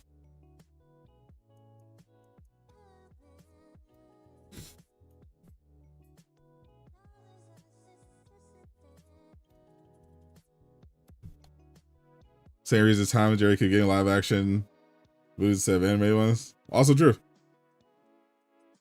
Treasure Planet was solid. I think I don't even mind the live action. I don't necessarily mind a live action remake as long as it's good. Like, by all means, go for your cash grab, but you know, just make it good.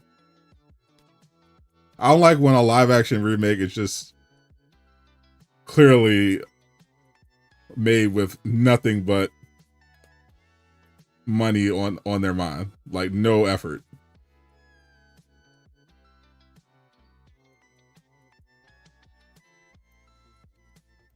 It's the Percy Jackson section now.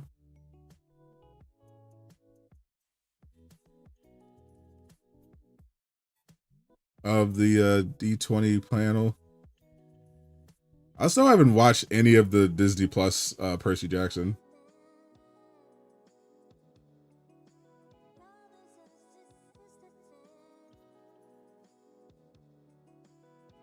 Has anyone actually, I don't think I know anyone who actually watched. Does anyone actually watch the Disney Plus Percy Jackson series?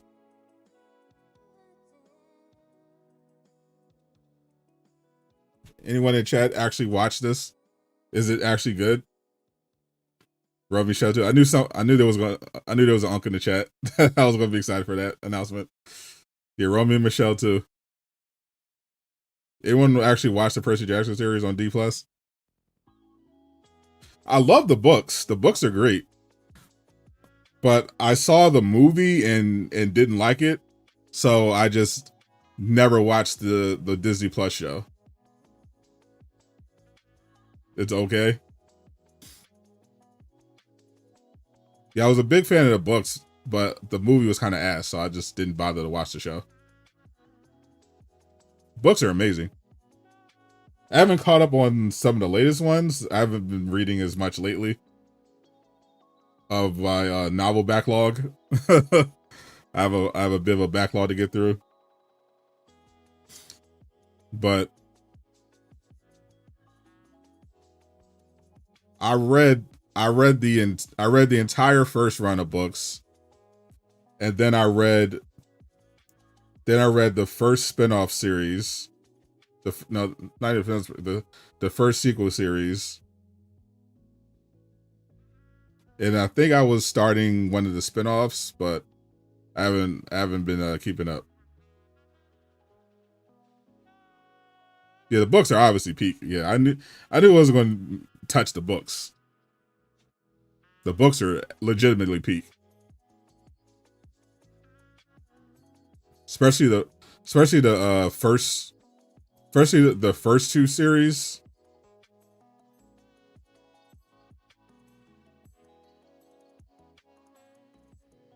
Like starting with the Lightning Thief, that first series of books, absolute peak. I was looking for because I was coming off Harry Potter, I was looking for something to scratch that Harry Potter itch. Fortunately, I worked at a bookstore at the time, and I stumbled into Percy Jackson, and it was the perfect transition.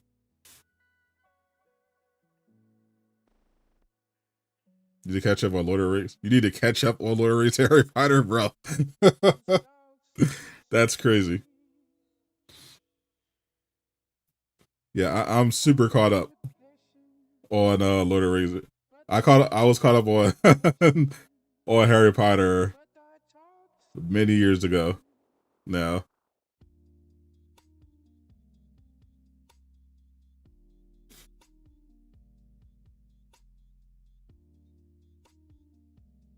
This is the first trailer.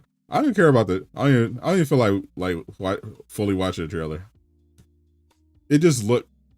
Every time I see Percy Jackson on Disney, it just looks mid.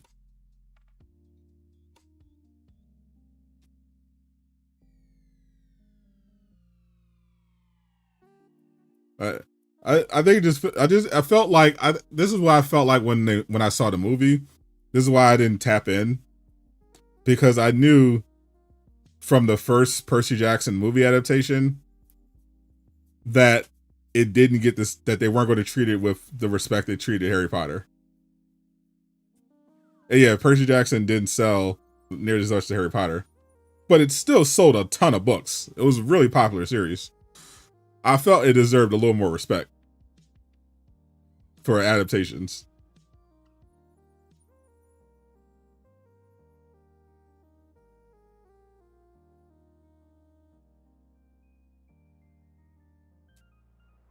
Hope the new Harry Potter TV show is good and doesn't ruin the story. I think in terms of ruining the Harry Potter story, I don't think we have anything to worry about in terms of the show doing that. Harry Potter's already been ruined for a lot of people.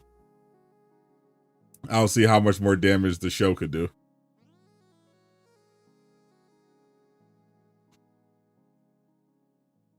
Based on the trailer, it looks fairly straightforward. Like it's going to be a decent adaptation, like okay adaptation.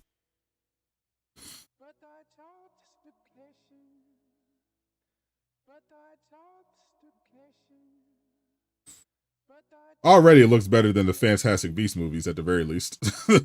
Those are ass. You talk about ruining the Harry Potter story. Holy. Did you see the second Fantastic Beasts movie? Holy. Absolute dog water. I don't know what Roland was cooking with that one.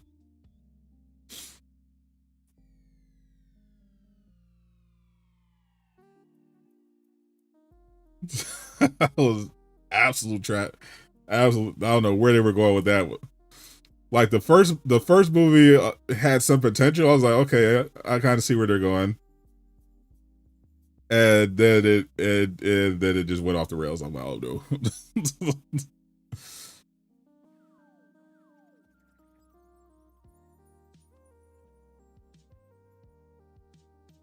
Kind of feels like JK stopped the Harry Potter series at the perfect time. Because even when I was at I was reading it when it was at its peak, and even I thought the quality of the story started dropping off after book 5, and I was like a huge fan when I was in school reading the books.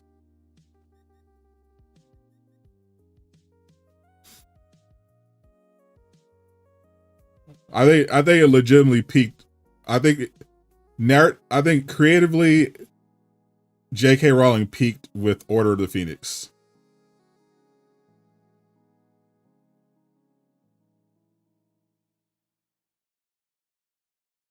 And she hasn't been the same since.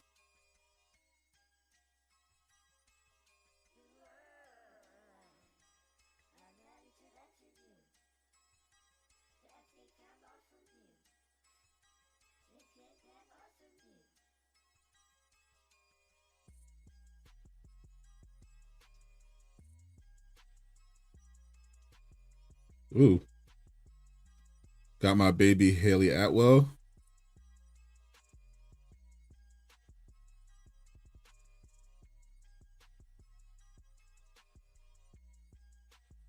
She's going to be presenting with Chris Evans and Robert Downey Jr.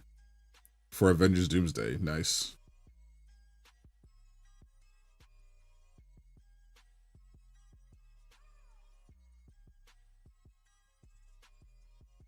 Always love an excuse to see Haley Atwell.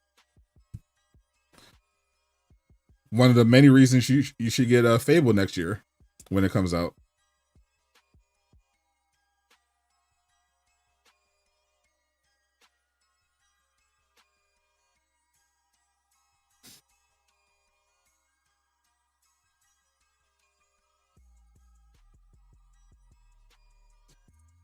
Loser Pig, you agree? Fantastic Beasts or Dogwood? I feel like when it comes to the Harry Potter movies, the Harry Potter books I thought peaked with book 5. And I thought the movies, the first two movies were classic. Third one was trash. Fourth one was peak. The rest were mid. But mostly because the books were also mid, except for book 5. Book 5 was peak. Books 6 and 7 were mid. So it wasn't surprised that the movies didn't hit either. So they were working off the source material.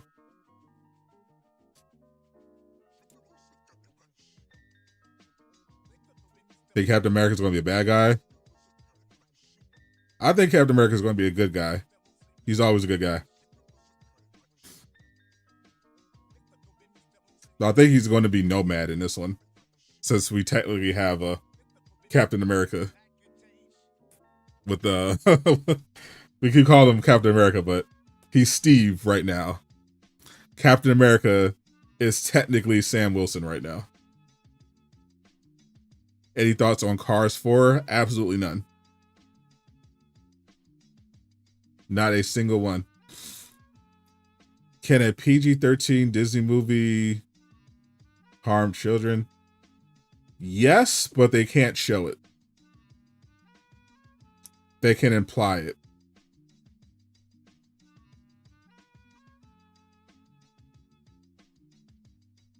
Think Hydra Cap is incoming? I think he's just going to play Captain America, but without his uniform. He's just going to be using Thor's hammer or something.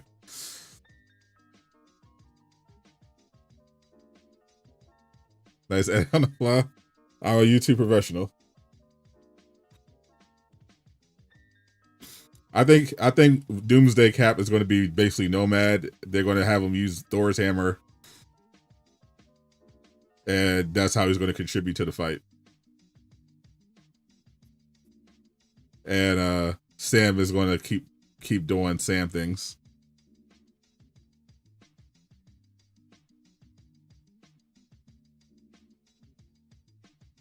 I wonder who survives Doomsday, because I know they're going to do a lot of rebooting.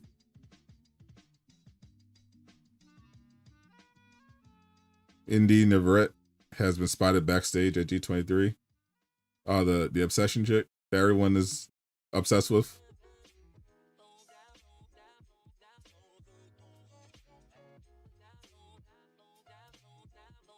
To me, my X-Men. Let's go.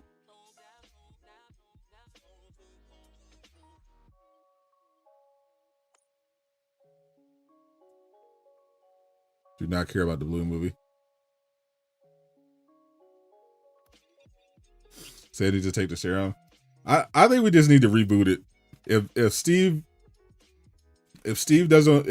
Chris Evans doesn't want to play Cap anymore, fine. Pass the controller. Sam needs to go back to being Falcon.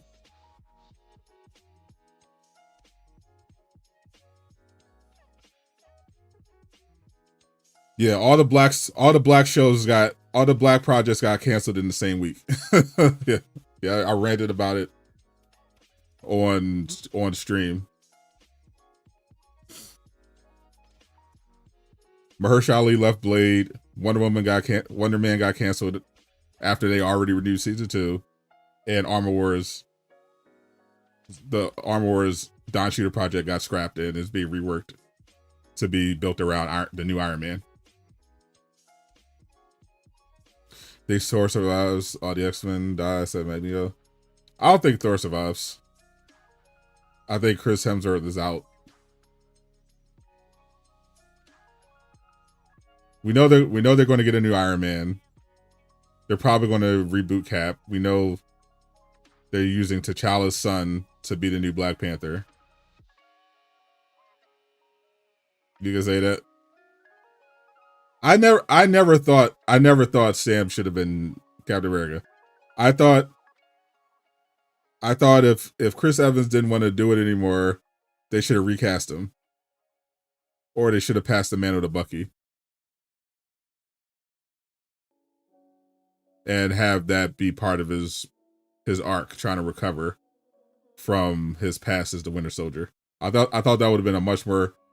I think the decision to give the Winter Soldier the shield after everything he did would have been a much more interesting narrative choice than giving it to Sam.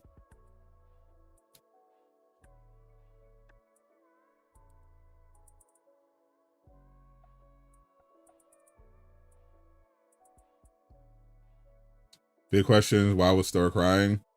Pretty sure Doom probably takes out some people that he cares about. Maybe his daughter, maybe some of the remaining Asgardians. I get the impression that Doom does some stuff to Thor, and he wants to give him the Thanos treatment.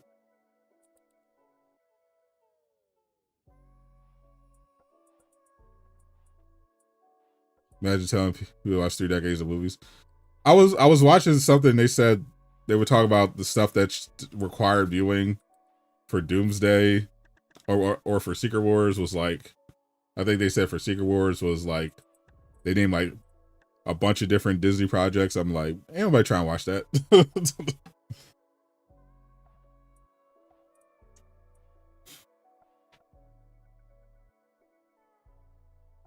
What they say required reviewing?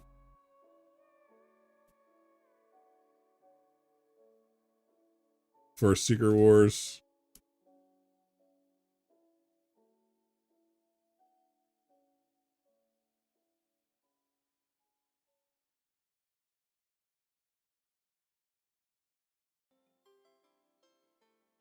Oh yeah, they said WandaVision, Agatha All Along, and VisionQuest.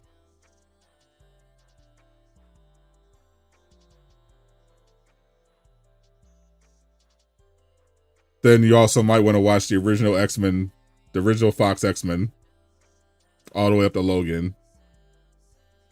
And then the Fantastic Four. Ain't nobody trying to watch all that. I've seen it all already. Except for VisionQuest, which hasn't come out yet, but ain't nobody trying to do all that.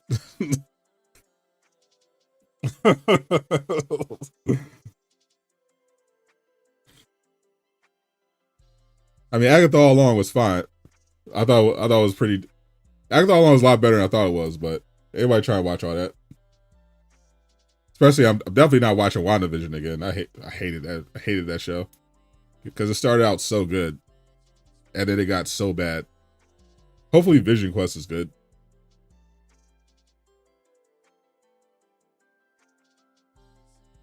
Marvel's probably going to be last. Yeah, they probably will. If they're smart, they'll probably save it for last. Because that's what we all care about. No one cares about Star Wars anymore. Realistically, everybody's here for Marvel and Pixar.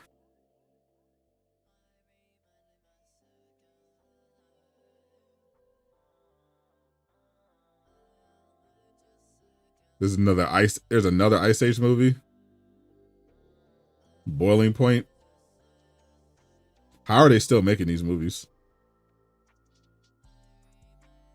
You want to keep Spider-Man, Daredevil, Deadpool, Punisher, Wolverine as is. Well, Hugh Jackman's going to be Wolverine until he's 90, but they're probably going to find another Wolverine for the MCU reboot. Rhino is definitely going to be Deadpool for a while. Charlie's going to be Daredevil. Tom is going to be passing Spider-Man off to Miles Morales at some point. Probably in like 2 movies.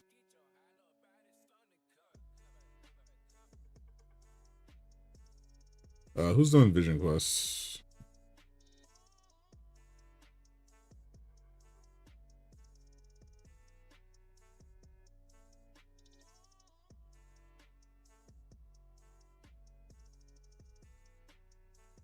Terry Matalis is the showrunner. It's got Mike Giacchino composing, so that should be good at least.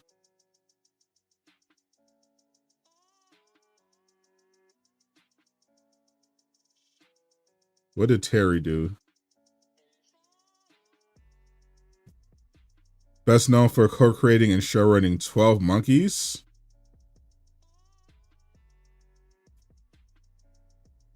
MacGyver and the second and third seasons of Picard. I heard Picard was good. Never watched it. But I did watch 12 Monkeys, and that was actually good. That was actually really good. It was based on it was the show based on the Brad Pitt time travel movie.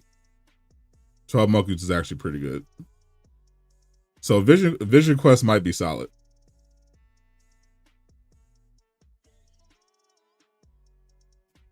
If he's the showrunner. It might be pretty solid. The Greatest Showman musical. They're doing a musical. That makes sense. I actually like that movie. That was pretty good. Love the soundtrack.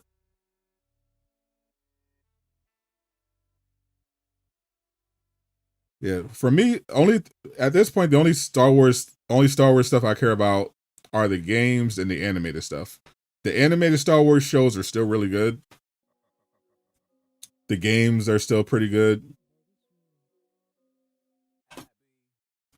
For the most part. Movies and shows, kind of out.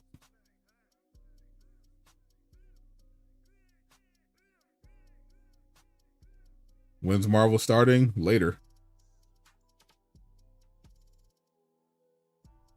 Right now, they got to talk about The Greatest Showman.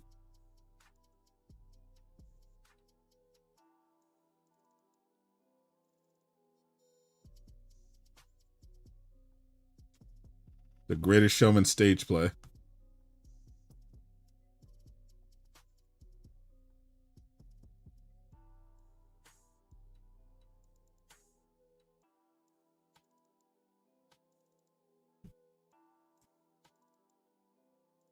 The current rumor is that they're going to be revealing the X-Men cast, an Avengers Doomsday trailer, and a VisionQuest trailer.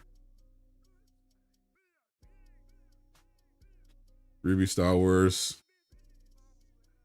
I don't think they need to reboot Star Wars. They just need to tell the old stories. Like, first of all, they need to tell the stories that people care about. Like, they need to do, for one, they need to do something with Cal Kestis. They need to do something with Starkiller. And then they need to recast Luke Skywalker and start telling some of the stories from the extended universe that take place after Return of the Jedi. Get people interested in Star Wars again. That's what they need to do, in my opinion.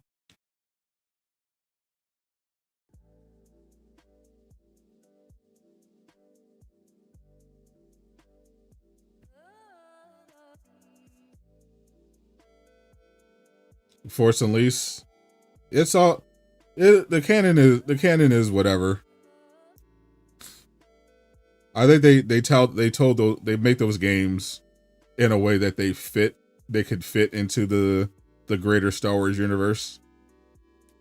But it doesn't matter. Starkiller's awesome. People love those games. Turn it into a show in a movie.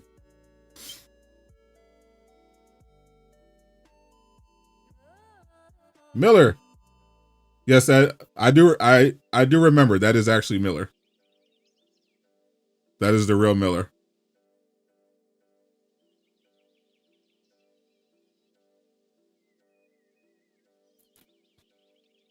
Ooh, Miller did send me something very nice that I unfortunately can't do anything with on stream.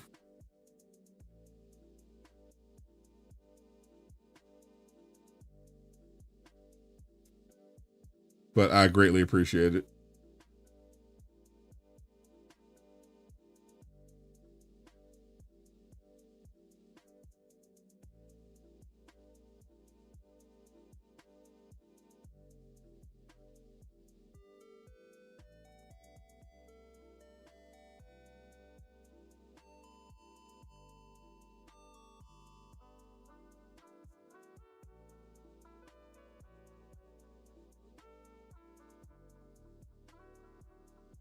Bro got the worst seat in the house.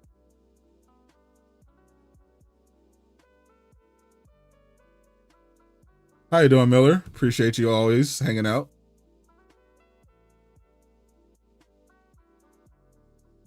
Ain't Star Killer too strong? Don't matter. He's awesome. Make it happen.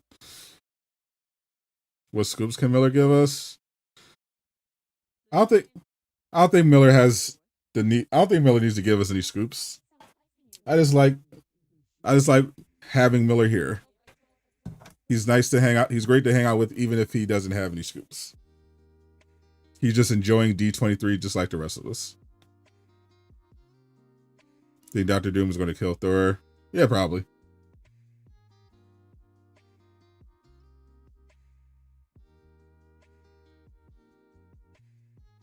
Yeah, at this point, Disney Star Wars needs to just forget about the canon and just make cool stuff.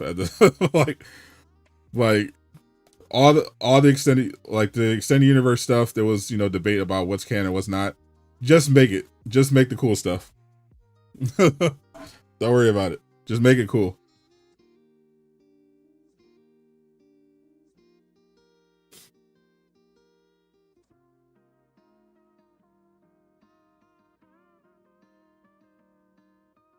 Can't restrictions. No, Disney's what killed Star Wars. That's what killed Star Wars. They bought it and then didn't put the right people in charge of creating content for it. And it hurt the brand severely. Like the fact that they had no actual plan for the first trilogy and they were just like kind of making it up on the fly is crazy.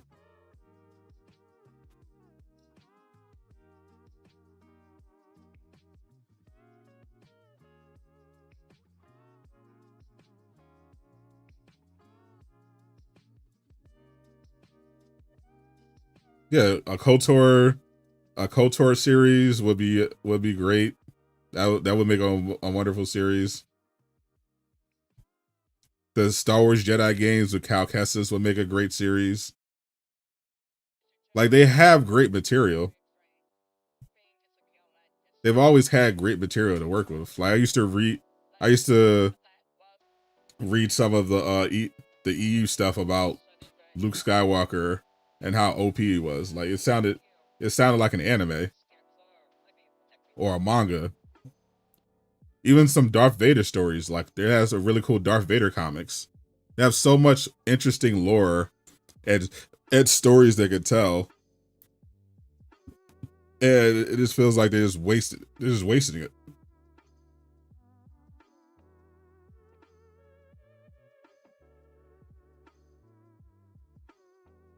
They need to get back on track.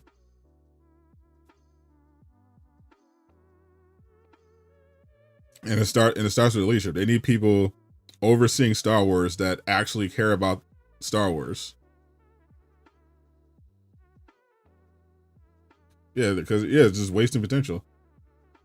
Like, there's no way we should be going this long. We should be going this long in between Star Wars movies.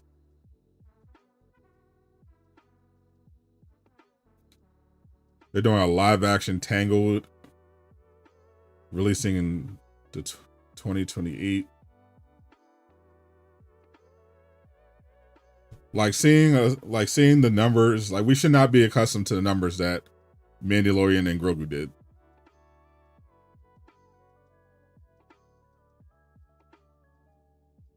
Yeah, Kathleen Kennedy definitely deserves a lot of blame, but so does Bob Iger, all of them over there.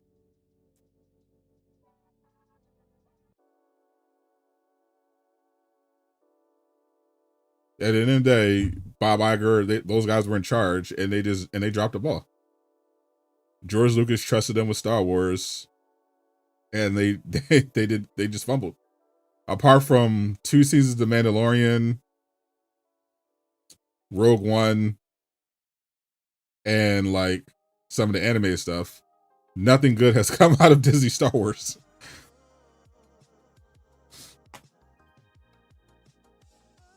Does Disney expects this? Yeah, they do actually.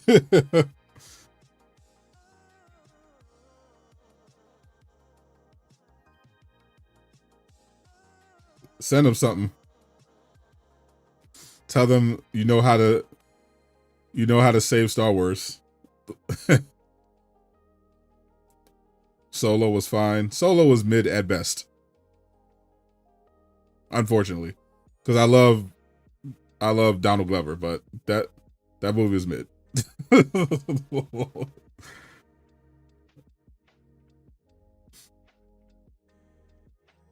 Star Wars movies should not be fine. Star Wars movies used to be spectacles. Star Wars movies literally changed people's lives. They started careers.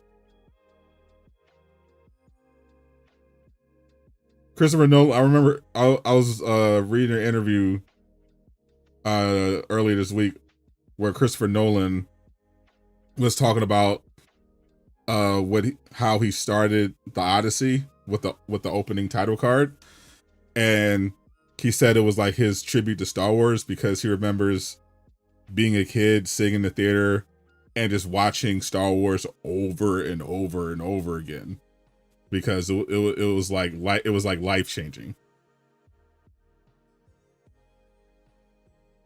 and it helped inspire him to want to make movies.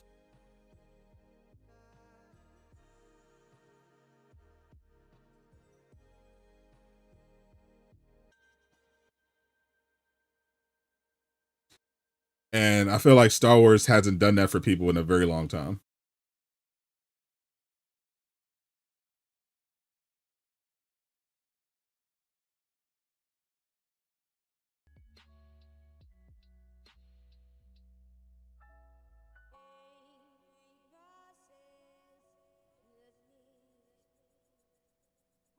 All right, so the X-Men cast are here.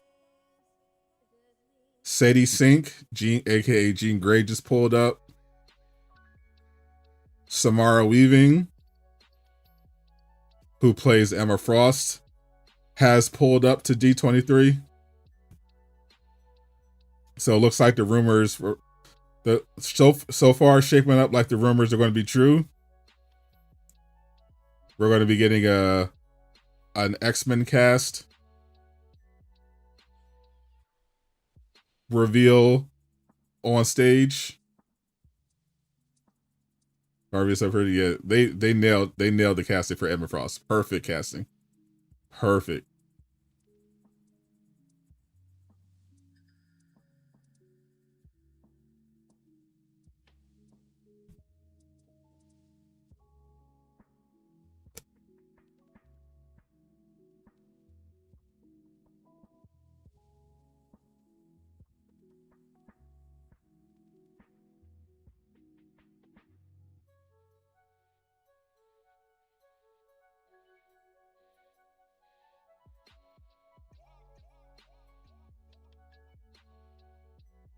See, according to Daniel RPK, Ahsoka Season 2 panel is next. Presented by Rosario Dawson, Dave Filoni, Hayden Christensen. Might get the trailer. Yeah, I don't care about that. So, looks like Star Wars is next. She's the actual goddess. Yeah, the casting so far is pretty good. Yeah, Kit Connor is Cyclops. He's really good casting as well. Sadie Sink is okay as Jean. Jake Schreier, he's directing. Christopher Abbott pulled up. Yeah, they're definitely doing an X-Men reveal. You missed a lot of stuff. What are you specifically here for?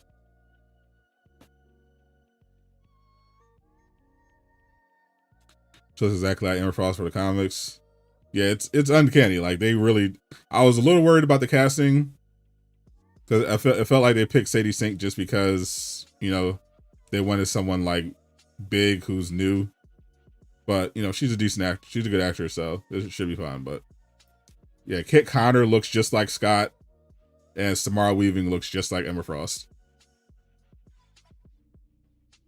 Mr. Abbott might be Beast. I think so.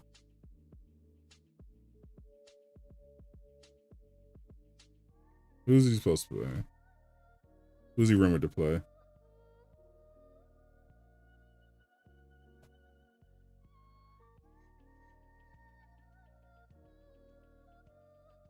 Actually, they said the rumor is that Christopher Abbott is supposed to be cast as Professor X.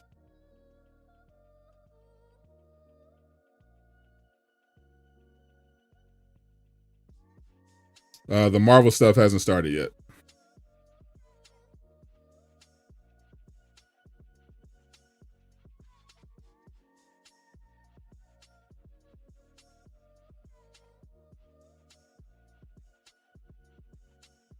All right, so the director, so the X-Men, so the X-Men director is here. Professor X, with the rumor Professor X is here. Jean Grey is here. And Emma Frost is here. They're definitely doing an X-Men. They're definitely doing an X-Men presentation for the Marvel panel.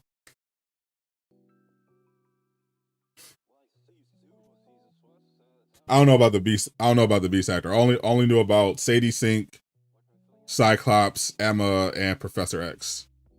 And then there was like some Adam Driver rumors that I didn't really believe.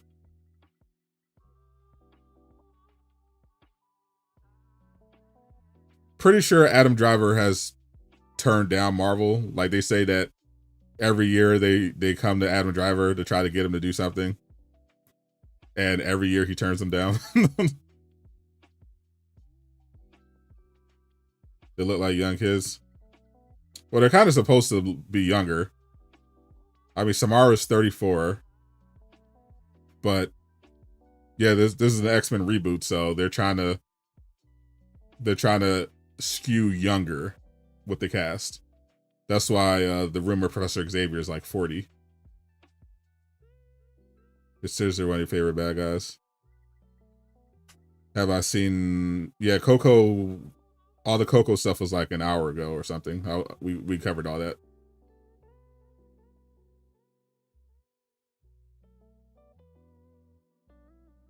Coco, concept art, the Kingdom Hearts crossover. Yeah, all that, we covered all that.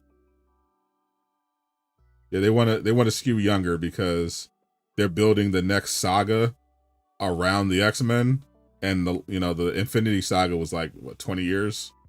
15, 20 years. So yeah, they want to skew younger with the cast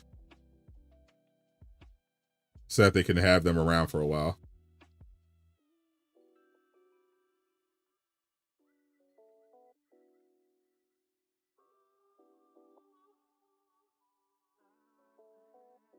So they're linking Indy Navarrete from Obsession with the rest of the X-Men cast. Is she rumored to be playing somebody? Who's she? I haven't seen her connected to anyone. Who's she supposed to play?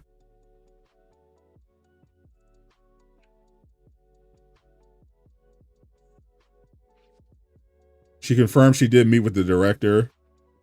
Oh, Mystique. Interesting.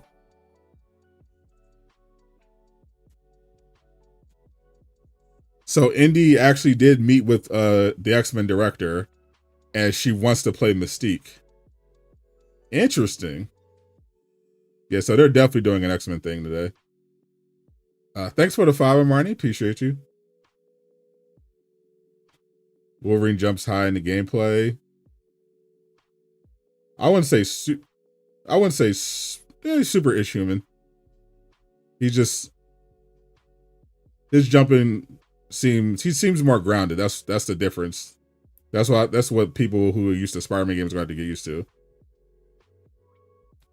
Wolverine is pretty agile, but yeah, he's not like superhuman.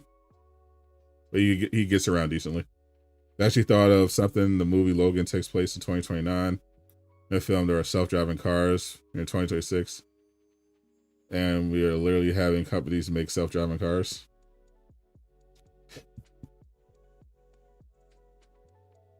I mean, we've been experimenting with self-driving cars for a couple years now, but yeah, they still haven't been fully implemented yet.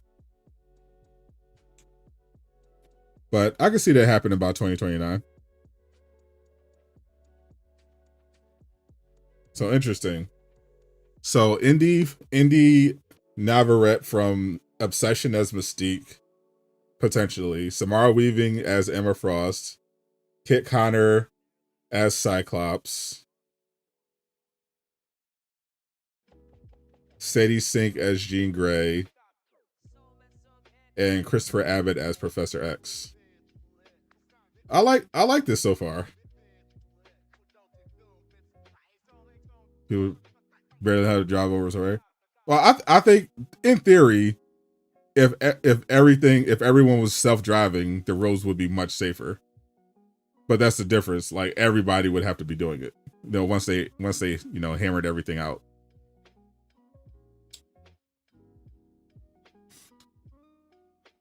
I don't know who they would get for Wolverine though. I feel like it's going to be hard to replace Hugh Jackman because that's like been the Wolverine, and like none of the casting I've seen, the dream casting I've seen for Wolverine has really hit. Like people have been, like Henry Cavill was fun, but not really. Shia LaBeouf, Daniel Radcliffe, I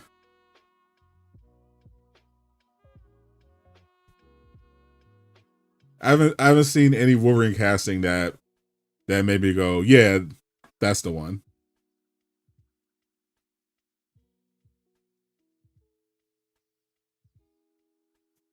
How old is Liam McIntyre? He has to be in his 30s.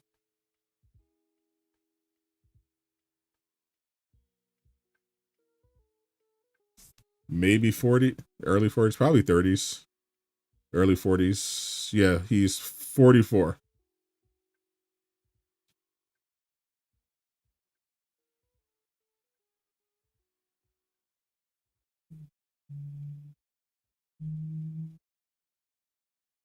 He is an Australian actor who is playing Wolverine in the video game.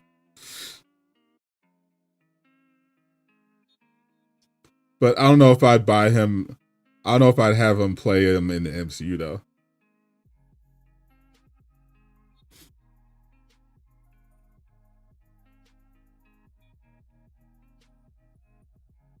You believe the second Doomsday trailer will be on YouTube soon? We'll see.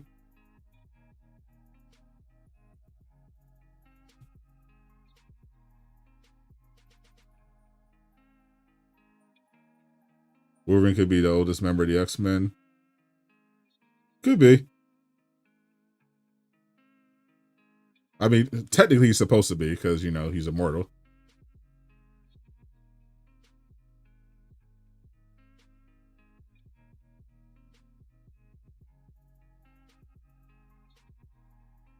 Okay, it's time. Kevin Feige has taken stage.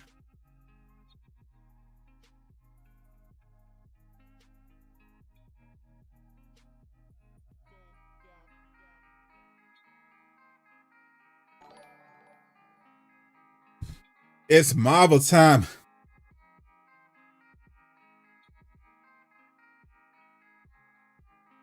Appreciate you too. Wolverine scenes were heavy. Like, yeah, they said they were trying to add more weight to the character. I mean, since he's not as agile Spider-Man, he's got the adamantium skeleton. But Jean being as young as she was, let's hope they go the evolution route. You mean so we can have Goth Rogue?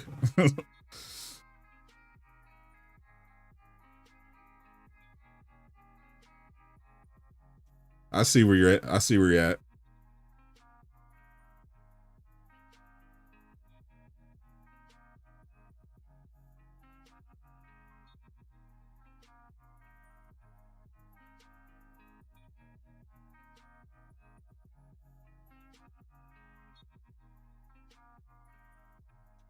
Okay, we got some artwork for VisionQuest.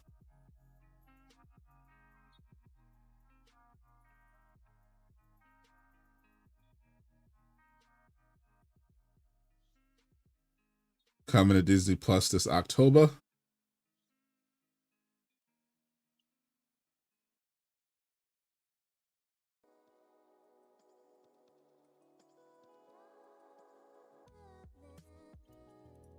So I'm guessing we're going to get the, so they're starting off with VisionQuest, so I'm guessing we're about to get the VisionQuest trailer. Yep. VisionQuest trailer has just hit the building.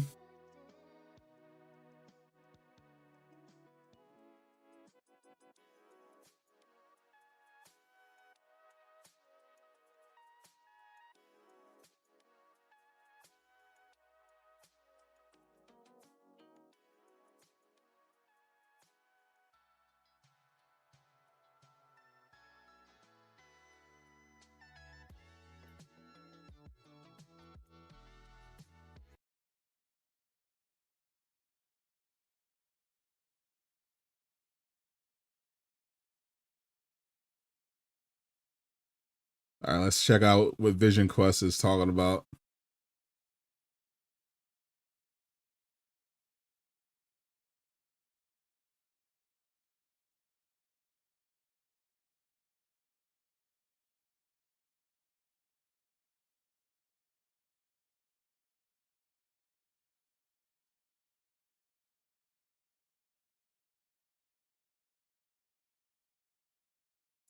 Hopefully it's better than WandaVision.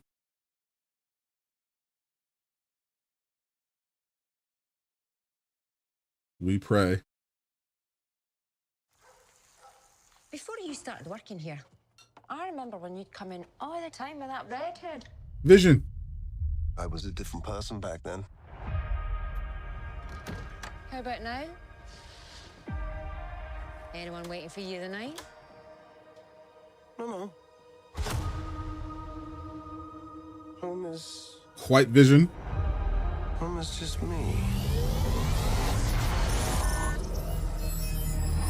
It's like I'm losing my Who am I? I was an Avenger, but I'm not a hero anymore. I have his face, but not his virtue. All I have is his name. Welcome home, Vision. What is this? This house is getting crowded, Vision. Ultron! Human avatars only. Ultron. Cannot overstate the dangers of keeping him around. Yes, but he is a... Dad? Papa? Peepaw? Oh my God, yes. I'm a stranger to myself. That family wasn't real. You sure about that? We're getting the blacklist. This is basically the blacklist. I had a father, a machine called Vision. Muzzle tough. It's a boy. How is this possible?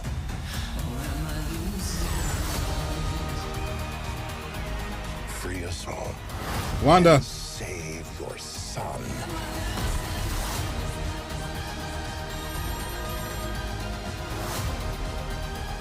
I wish to understand my purpose. With a genocidal maniac inside your head.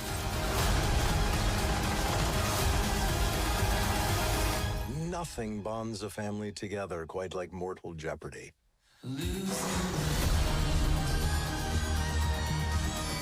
October 14th. That looks fine. That looks pretty good. I'm sold on it basically being the Blacklist. They're bringing back Ultron but in human form. And they're basically making it the Blacklist.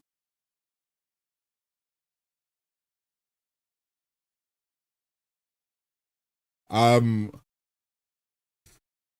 was skeptical, but if we're just getting James Spader playing James Spader, I'm kind of here for it. I love James Spader. I watched every episode of The Blacklist. Pretty much. I love that.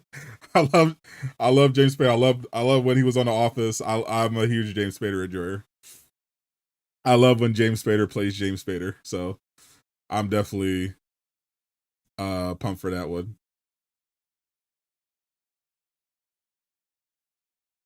That looks like it's going to be gas.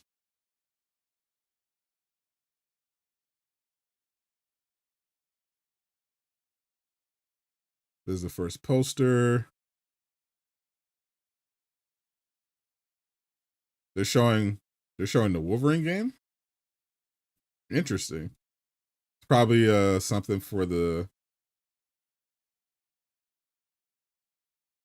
It's probably a new trailer maybe from put together from the preview demo. The preview that they gave people.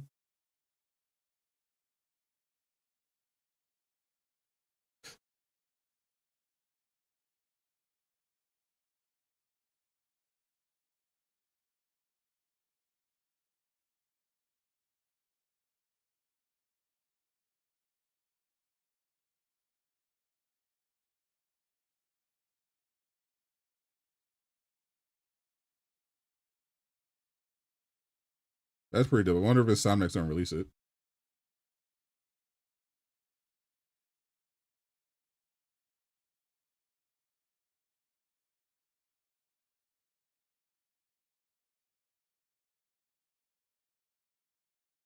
It would technically be a new look.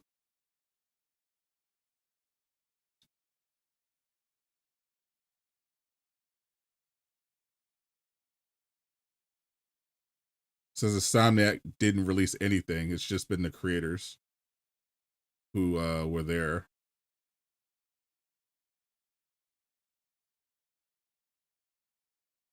New look at Doctor Doom in Avengers Doomsday. Follow the effing script. Deadpool. Ask about joining Avengers Doomsday. Nice.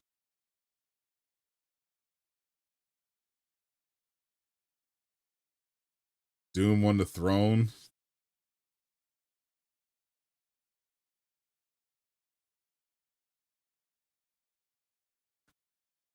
Look at the aura, chat.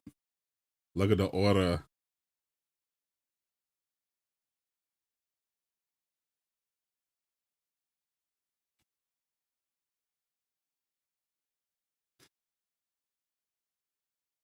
This is what they showed. It's another trailer. It's a villains trailer for Marvel's Wolverine.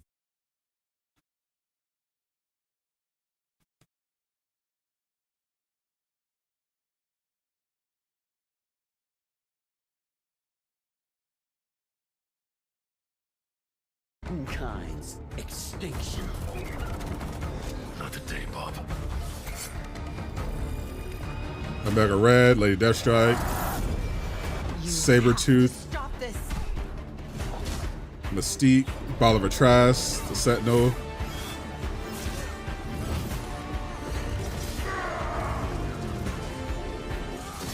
Jean. Jean.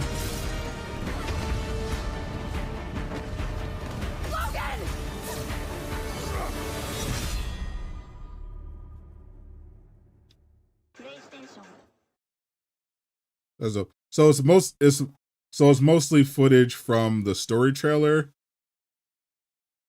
but some extra scenes of Omega Red and Lady Deathstrike.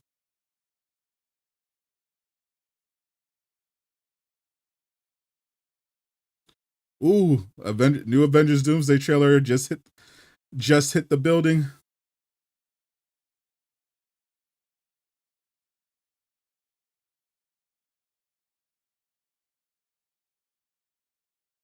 So far everything, all the rumors came true. So only thing we're missing is the X-Men. All they were missing is the X-Men cast announcements. We got the VisionQuest trailer. We got the new Doomsday trailer.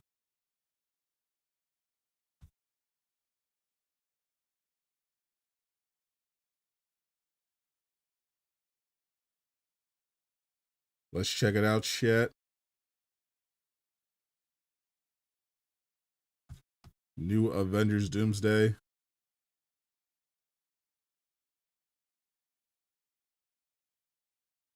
Via Marvel Studios. Victor was always the smartest guy in every room. He used to be different.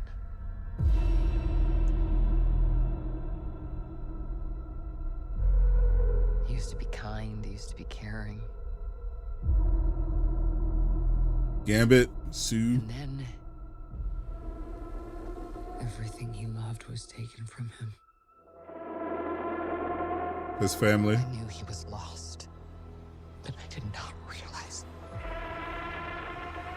that he was broken.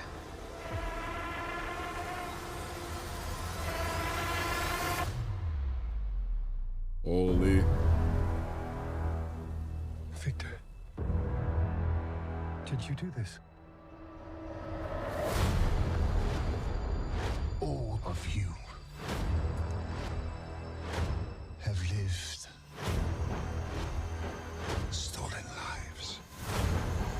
But now you must give them back. Cyclops! Holy. Did you do this? I swear you will beg for hell long before I grant it.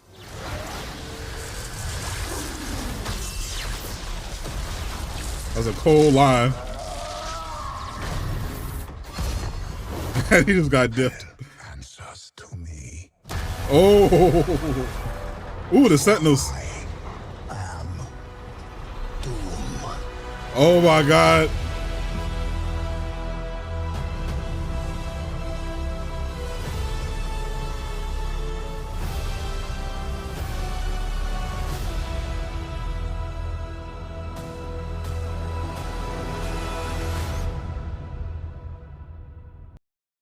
Nah, Doom is too tough in this movie, bro.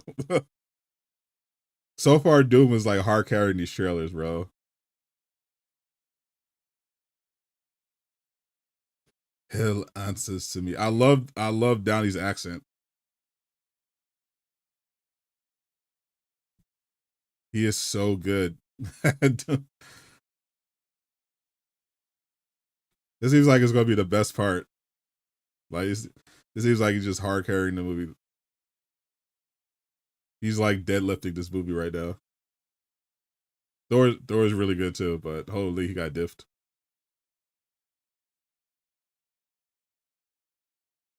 Okay, it's X-Men time.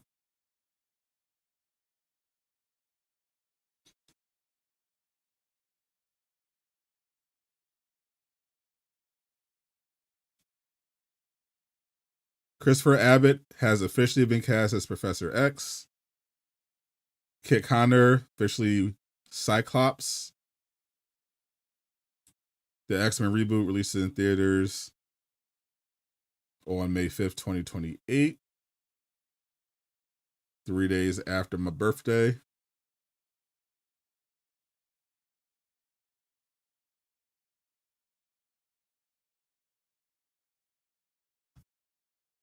So we're getting all the casting now.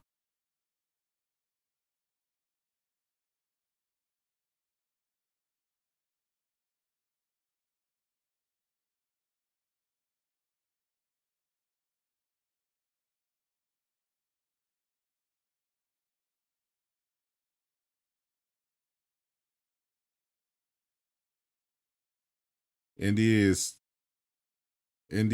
Rogue. Oh my God, they actually got Adam Driver. No way.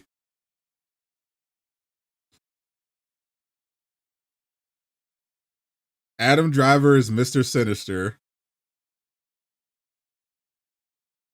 Chris Abbott is Professor X. Indy is Rogue. This is the official logo for the new X-Men movie. Oh, that looks tough. That's crazy. Indy is Rogue, we'll see. I hope it's not another Anna Paquin situation. I haven't seen Obsession, but everyone loves her, so I'm hoping it works out. But holy, Adam Driver, they actually got him. They actually got Adam Driver to say yes to Mr. Sinister. That's tough. Damn. Adam Driver in the MCU.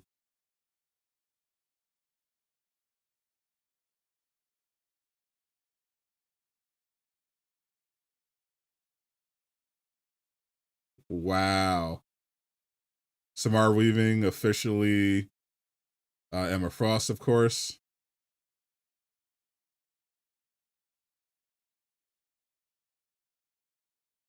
That's fire.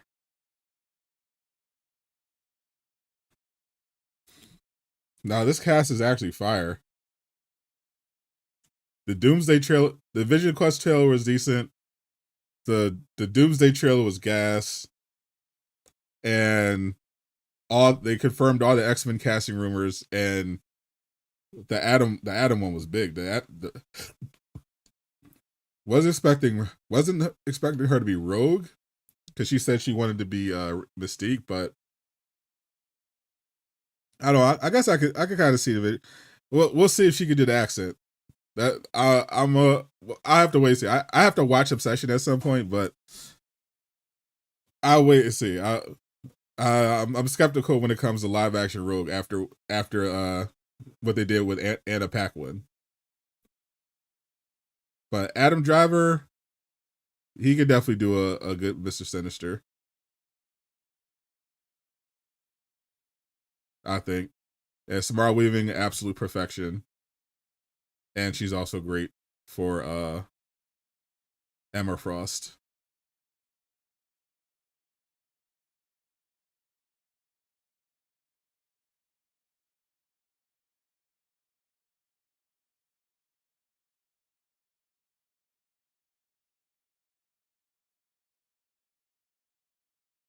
I like the casting so far. Maya Boyd as Storm.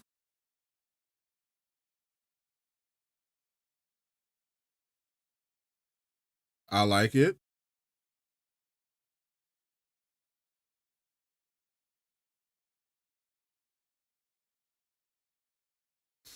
I can see the Vision. Hold up. She looks familiar.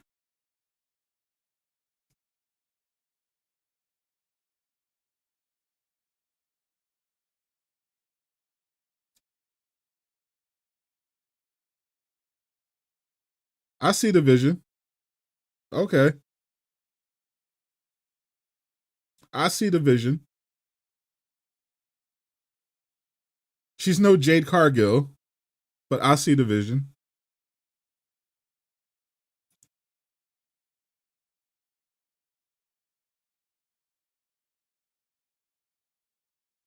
So we got Mr. Sinister. So we got our Cyclops. We got the logo. We got our Rogue. We got our Professor X. We got our Mr. Sinister. We got our Emma Frost. We got our Storm. Now we just need. We need a couple things. Who's going to be? Are we going to get a Wolverine?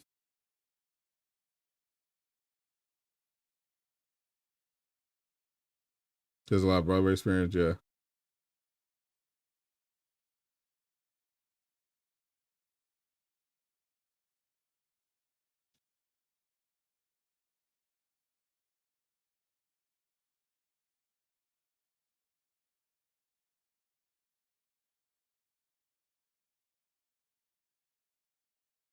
I'm curious how many more.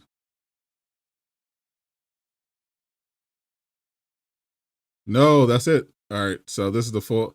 So now they're showing Ahsoka season 2. So that's it. So that's it for Marvel.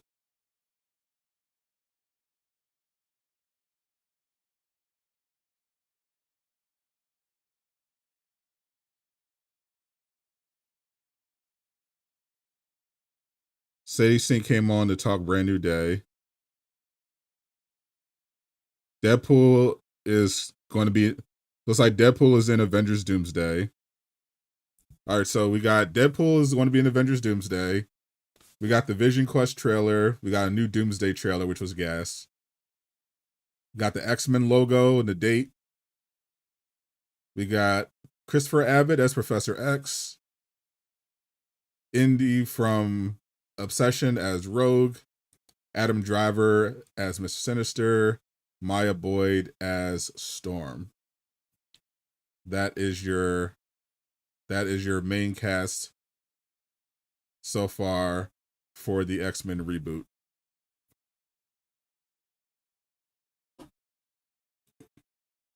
Definitely not the full cast. We'll obviously have more than just these people. You can't have a full movie with 6 people. but this is our first wave. This is going to be some of the main cast. So we got our main villain, Mr. Sinister, so far, and then these are some of the core X-Men: Cyclops, Storm, Professor X. We obviously know Sadie Sink is going to be in it, and she was already revealed to be Jean Grey.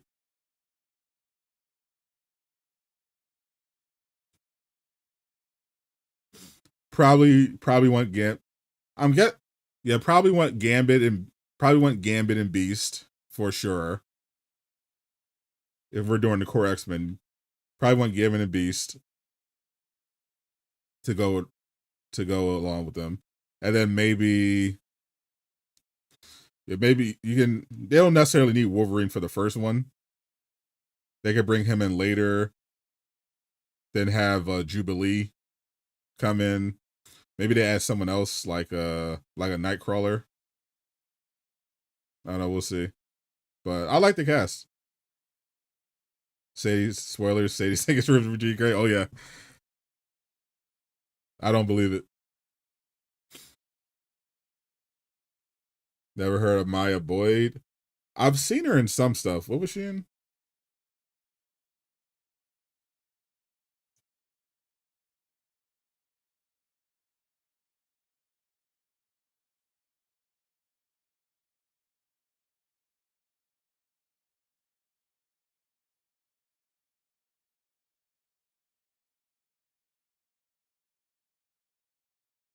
Her face looks familiar, but she has pretty much no film credits.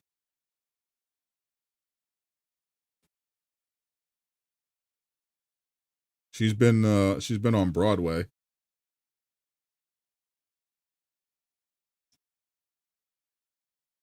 So she's basically a new actress, but she's been mainly on Broadway.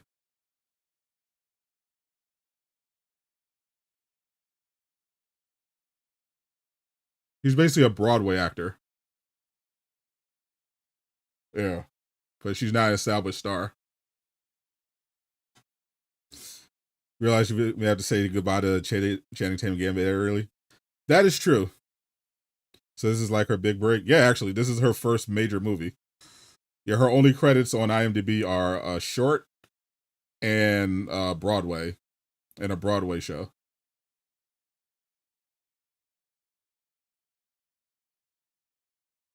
So I plays with back rows for sure.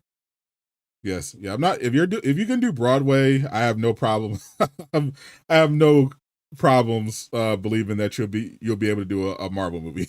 like I there's no way a Marvel movie is more demanding in terms of, you know, acting than a Broadway production.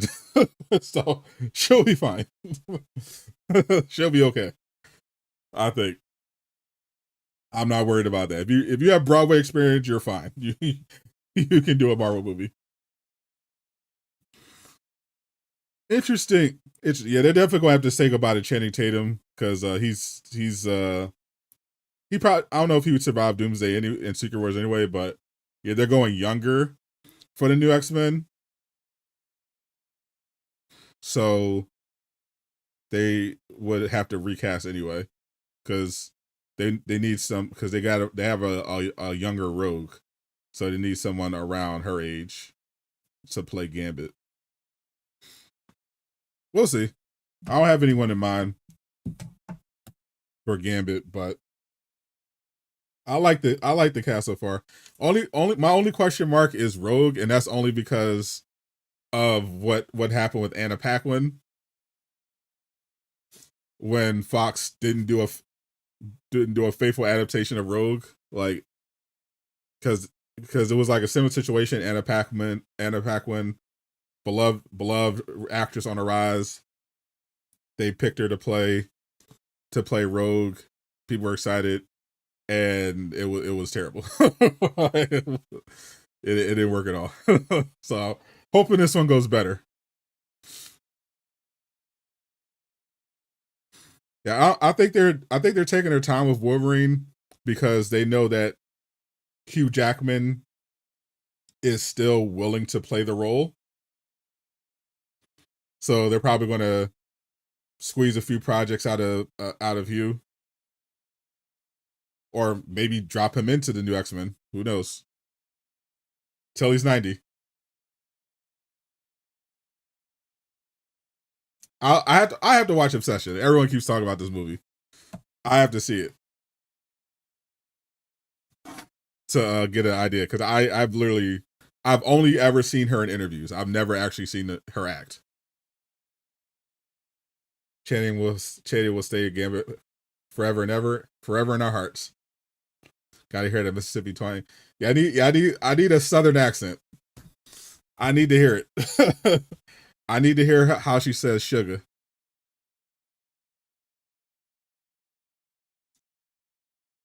My boy's going to go from having privacy to being trolled by haters and stalked by obsessed overnight. Yeah, that's what comes with the territory. What happened to Anna Paquin as Rogue? Go watch the first Fox X-Men movie. We remember it fondly mostly for Hugh Jackman, James Marsden, but oof, that Rogue performance was not it. Interviewer just asked her to say sugar instead of the accent. Yeah, I need it. We need to test her. He really made a name for himself. At least we got to see Channing Tatum as Gambit in at least 2 movies. You need Beast, Iceman, Angel. You got the whole original team. Definitely Beast. We'll see. I think Iceman would fit too, since they're going younger. All right, I gotta edit this video, but I appreciate everybody hanging out. D23. I'm not sticking around for the Star Wars section because I literally don't care about Star Wars. I'm gonna edit this video, post on the second channel, and we'll see about doing. I'll ask Jay about doing a watch party for Lanterns on Sunday for the after show. So appreciate everyone. I'm Sadot the Gamer, signing out.